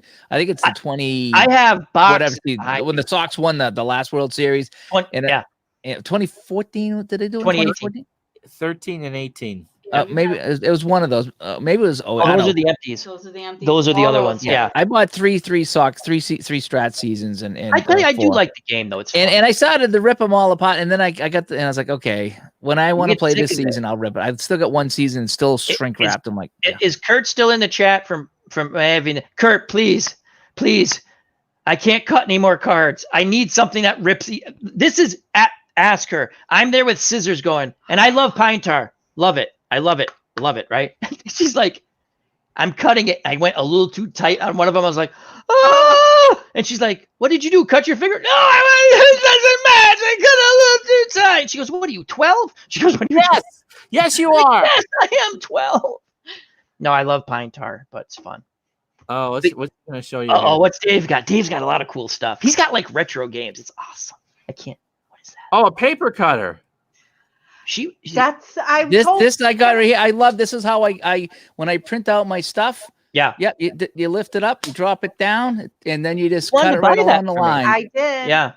So I have one of these, and in fact, I burnt through the razor here. Because So I had He to buy buys a some lot new of ones his off of Amazon to pop in here, and they just snap right in. But yeah, when I do my strat, like if I print out a strat season or teams that don't want or Print out anything, any of the You got PDFs. a laser printer just to print out your PDFs. Yeah, I got a color. You bought a laser printer? for work. For work. yeah. And Yeah. it prints on heavy cardstock. Laser printer. It prints on heavy cardstock, so I can print out. So it's not just regular paper. It's not the wicked thick stuff, but I mean, it's probably like strat thick or Cardstock something. you use. I found 80's good. I get 80. I use 80 because I like if 80. it does the printer, it does a whole bit, and I don't need anything thicker than that, really. You No. know? But it cuts on this pretty well. But yeah, I mean, I'd be sit up and I had like Yeah, you or Ron on the iPad, and I'd be watching you guys do a show, and I'd be sitting there cutting all night, and then my fingers are so tired from cutting. It's like, oh, I'm just tired. Oh, I had blisters from using the scissors. But yeah, that's pretty cool. You're good fabric scissors, are you? Al, did you see the football game that I got? The old one. Yeah. You saw The one at the tag sale or something, or the The old 19 one. Oh, we did the 1940. unboxing here, right? Yeah, I watched that. Okay, yeah, and was they cool. had the instructions were on the inside of the That cover. was funny. He had the box. He's like, "There's no instructions," and I'm watching, thinking to myself, "Oh, that sucks." And then it was in the old games used to put. I think even my old Strat game had some instructions. I actually, if I pull my old Strat box, which is destroyed, I think they had some instructions inside the box. On the cover. Yep, on the cover, Yeah, on the on the inside. yeah. I remember And it was that 1940 college game. Clue game has that. I think Your Clue game? I don't know. It's old. The one that's an old one. That's an We should older check one. that after. Yeah, so they never had papers in. They just printed all the instructions on the inside, and it's like that was cool that it had it there. It I'll had, tell you had what. wooden dice. It had wooden Yeah, wooden dice. what year was that? Late 30s, 1940, I think. Or 1940. 40s. Wow. But it was really a well done game for the day. You could really sit there and That's the enjoy. one made in Springfield or Boston? Because you got one of the golf game, I think, was from Springfield, right? Golf game was West Springfield, I think. So this was Boston then. That was Boston. Boston. That one. But so it's it's just the idea that it's like you have wooden dice and a extra point. You had a 50-50 chance at an extra Yeah. point. That's how And, bad. you had to roll a 7. That's the only way you could kick a field goal. I mean, that's just nuts. It's nuts. It's just all running. So anyway, No, but I like when you come back with those neat things. You've come up with some really cool things from like tag sales also. It's always fun. It's like I consider you the American picker when it comes to games and stuff. I like And to go to the flea markets, and there's a couple of old stores I go to, and sometimes you stumble on something, and there's some things I really wished I picked up, and there's others that I'm like glad I didn't. But When we're allowed back outside again, that old board game store, do you think you could get a camera in there to shoot it, or would they just give you too much of a hard time? I'm not sure. So what board games they had? Yeah, the place that you talked about, it's an older couple, and they give you and the games are wrapped, and they're. Oh yeah, that's where I got that one there. Yeah. Would they give you a hard time if you actually like brought it, shot some stuff on your iPhone or something like that? I think if I said I had a friend of mine in Vermont that was interested in them, and I said, look, can I take a picture to show him what you got? So he, unless you have a catalog online, I could maybe make an excuse. Okay, because that would just be fascinating. To Yeah, see. it would be cool. They had like $6 Million Man, Happy Days. Game? I remember that. All those, yeah. There was a few I was gonna get, but some of them they wanted $50 or $60 for. Yeah. I'm like, Yeah, I don't like. I them don't want much. it that much. Yeah, But here, I this think is paid 35 for that football game, but geez, that's 1940. yeah, You know? that's So- cool Nice though. shape That's too. that is cool. So it was just before Christmas, and we were going to a mall I had to get some stuff, and there's like nothing left in the mall, so they have like a flea market in the mall, and I got this Gale Sayers autographed helmet, Nice, nice. Oh. and the guy was like, "You want Tom Brady?" Because I was like, "We're like, no, I want the Gale Sayers." He goes, "You don't want Tom Brady, remember?" Yeah. I'm like, "No, I want Gale Sayers." He goes, "You know who Gale Sayers?" Yes, I want Gale Sayers. Gale Sayers. I want Gale Sayers. But it was really cool. And then they give you the authenticity stuff. Who knows if it's real? Yeah. I just like the helmet and I got my Steve Grogan, which is my favorite. That's another one with. Do you want that one? Yeah, let me see this real quick. And well, Ron knows this story, I think. But I'm walking by a few years back, right? And I saw the Pat the Patriot helmet. Okay. Yep. I said, I want that, right? So I come back, and this was like a kiosk in the middle. What are they called? Kiosks? in the middle? Kiosk, yeah. So I go over there and I go, I want how much is that Patriots helmet? I didn't even know who signed it yet, right? He goes, Yeah. oh, that's a Tom. I don't want the Tom Brady, the Pat Yeah. Patriot helmet, right? He's like, oh, you won't even. I go, 14 Steve Grogan. I want it, and because he's my favorite player, and that's Steve Grogan. Nice. Yeah. So those are my. I kind of like. I got this at a flea market, right? What'd you get? Now I cracked it. It fell off and cracked, so it's got a crack on it. So when you see it, it's just I just haven't fixed the glass yet. Sucks because I got this. I got this at a flea market, and I got how much you want for this? Guy goes, give me $5. $5. So this is what I got. Oh, Bobby look- Orr! Look what it says.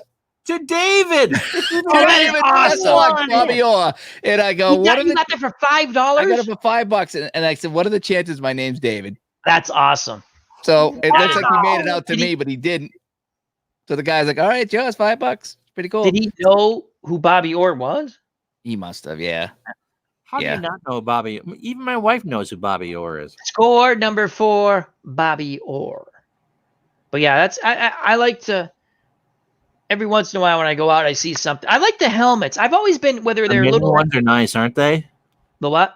The mini ones are nice, aren't they? Yeah. But I even like the Houston, where the Houston Oilers. Houston Oilers, Houston Oilers #1. So I got these two in my office. Oh, he's got a Pat the Patriot. Sweet. I wish they'd go back to it, don't you? Yeah. Next year they're gonna allow 2 helmets. Are they? Oh, I hope Tampa goes to the creamsicles. I think they're gonna. They're getting a lot of pressure. I think they're gonna. I always liked the creamsicles. I don't know why people didn't. I always liked them. Did you like them, Ron? I like the Yeah, creamsicles. even I like the creamsicles. I don't like the what's that called? Pewter? Pewter power. I don't like it. You know, I always liked the Quebec Nordiques uniforms for some Yeah. odd reason. And for something now. yeah, he's looking for something something. else. Like, yeah, I love. Oh, here it is. Uh-oh. He's got cool. I love when he starts pulling stuff out. I get 2 of them up here on my. So I got my my creamsicles, Yep, the mini one. Oh, you mini- got see that? and I got one that's got the one that's got the helmet. oh, the there. orange face mask, huh? The orange face mask. Yeah. So I got 2 of these. I bought a whole bunch of them on eBay. Somebody had a whole lot, and there was a big one and all these little ones, and they were like $10 of send them to me. So I have them all over my house because they make me happy. Tampa Bay helmets. Tampa Bay helmets all over my house. Yep, they make me happy. So when she goes bowling, And these are just big enough. Never mind. yeah. Jesus. They make me happy. Dude, I, Now bet they do. digressed. I bet they do. So, I'm it's ready. a I'm ready. helmet head. I'm ready. Drop the ball. I'm ready. So, 6-1 set. Check 42. I'm going up the middle. I'm going up the middle. Quarterback sneak. That's what she said. Going up the middle. So when Teresa goes, she's a good bowler. And so when she comes back from bowling, she goes, I got something for you. And I'm thinking, yeah, that's what I'm talking about. But she came back one day because I was talking about those helmets, right? You She brought goes, the candle pin? What was that? Is this a boxing story? No, it's No. it's a Oh, bowling I story. was gonna say spare me. Yes. Oh, It is a bowling story. Oh. But I was telling her about the little football helmets like you just showed. And they had, and I say like the vending machine when I was a kid, I I never can get a Patriot helmet.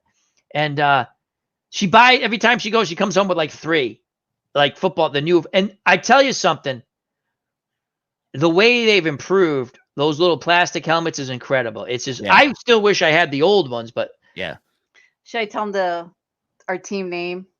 what's your bowling team? My bowling team. Yeah. I mean, we changed it. Right. So I bowl with 3 guys on my team because our league is like kings and queens. So everybody's got to have a female player. So I'm the female player. So we named our team with my name with 6 balls and a split.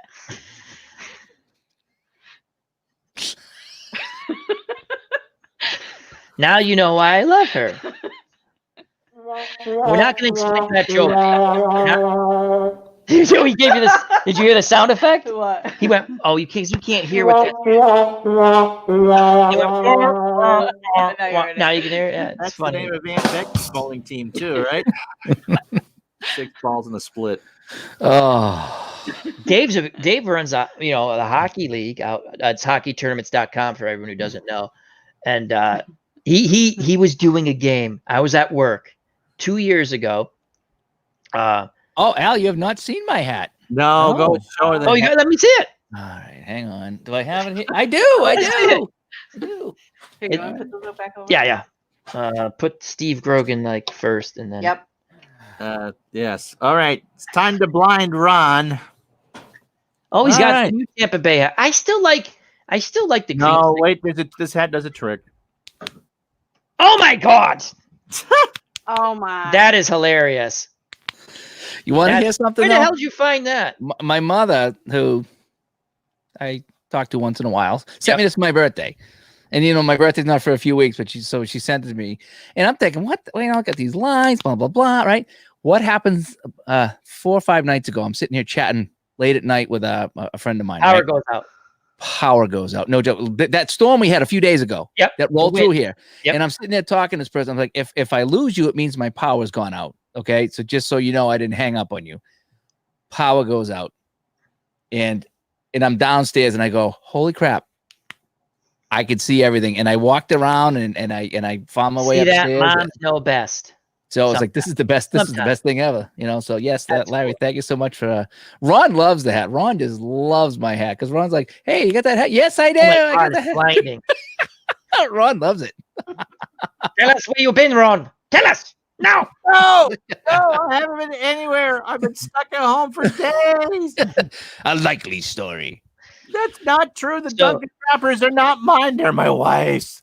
So when they gave at Teresa's work a letter just in case she gets stopped going to work. Now that hasn't happened here, but so I go, let me see the letter. So she shows me the letter, and I'm like, I go into my German accent and I go, let me see your papers, please.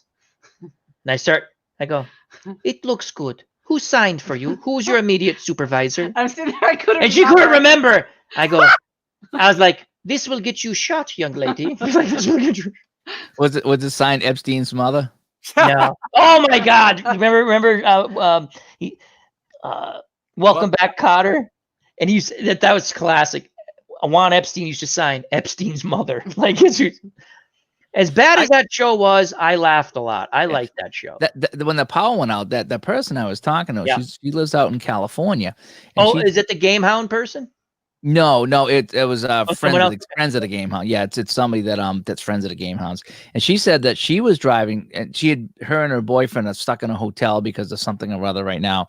And she goes, I got to get out of the house. So she said they took a ride and they got pulled over by the police saying, where you going? Wow. Yeah, some places are doing that. They told us if we get pulled over, we just say we're essential employees, which we are. We're essential employees. The company I work for, it's an essential business. People use it for repairs and cleaning. So, but she actually got a letter. I have a letter. She has a letter. I think my wife has a letter too, because she works for a company. Well, she just has to go across the street. Yeah.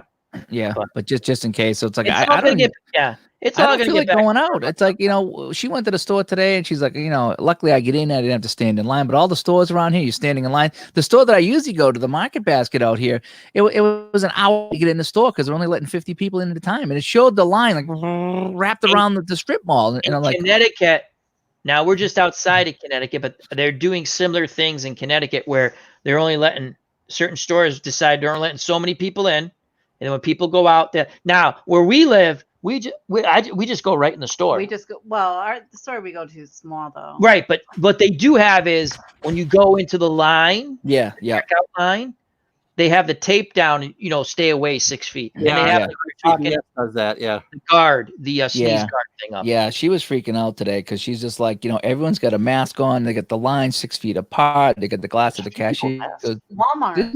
They're freaking out. What about Walmart? Walmart's doing that. They're only allowing so many people. 20% of capacity now in Walmart as of Yeah. I was talking. My nephews came by. My brother-in-law. It's just funny. We're outside. I was telling you. I think I told you we're all like 6 feet apart, and we're talking. And because, well, I won't say that. I don't want to say what I told these guys offline. Nothing bad, but something. So then I said what they should do for sports when they come back, just for a brief period of time. We'll say like Fenway Park, right? You take out the row of seats in front, the row of seats in back, right? And you can have less capacity for a little while, right? But you could give the people the confidence. At least there's some distance between you when you're, I don't think my brother-in-law who works at ESPN goes, they'll never do that. I go, if they want to get the confidence of the people back. Yeah, they might do something creative like that. It's hard to say. Or just go to a Miami Marlins game that you could social distance there even in the best of times. Absolutely. Yeah, no right, one goes to a How do they still have a team? I don't know. Because they have a 30-year lease at this place that they booked the city of Miami for $500 million for. Unbelievable. Now, here's a question. Yes. If the train leaves Chicago no, I'm kidding. Okay. Remember those questions? Oh my gosh. They Yeah. collide in Rochester and everybody gets free Genesee. I used to, and my teacher who hated me. Those are my pharmacology questions. I know those are your pharmacology questions. I don't like them. So if the Tylenol leaves at 7:30 and the You know what I used to say? And I got in trouble for this. I bet you did. I said, why not just check the schedule? And then my other one, when the train gets here, I don't run the train. Then the classic, Mrs. Lacoma was my geometry teacher. She hated my guts. She goes, she said, Al, Red Sox fan, do you see that line?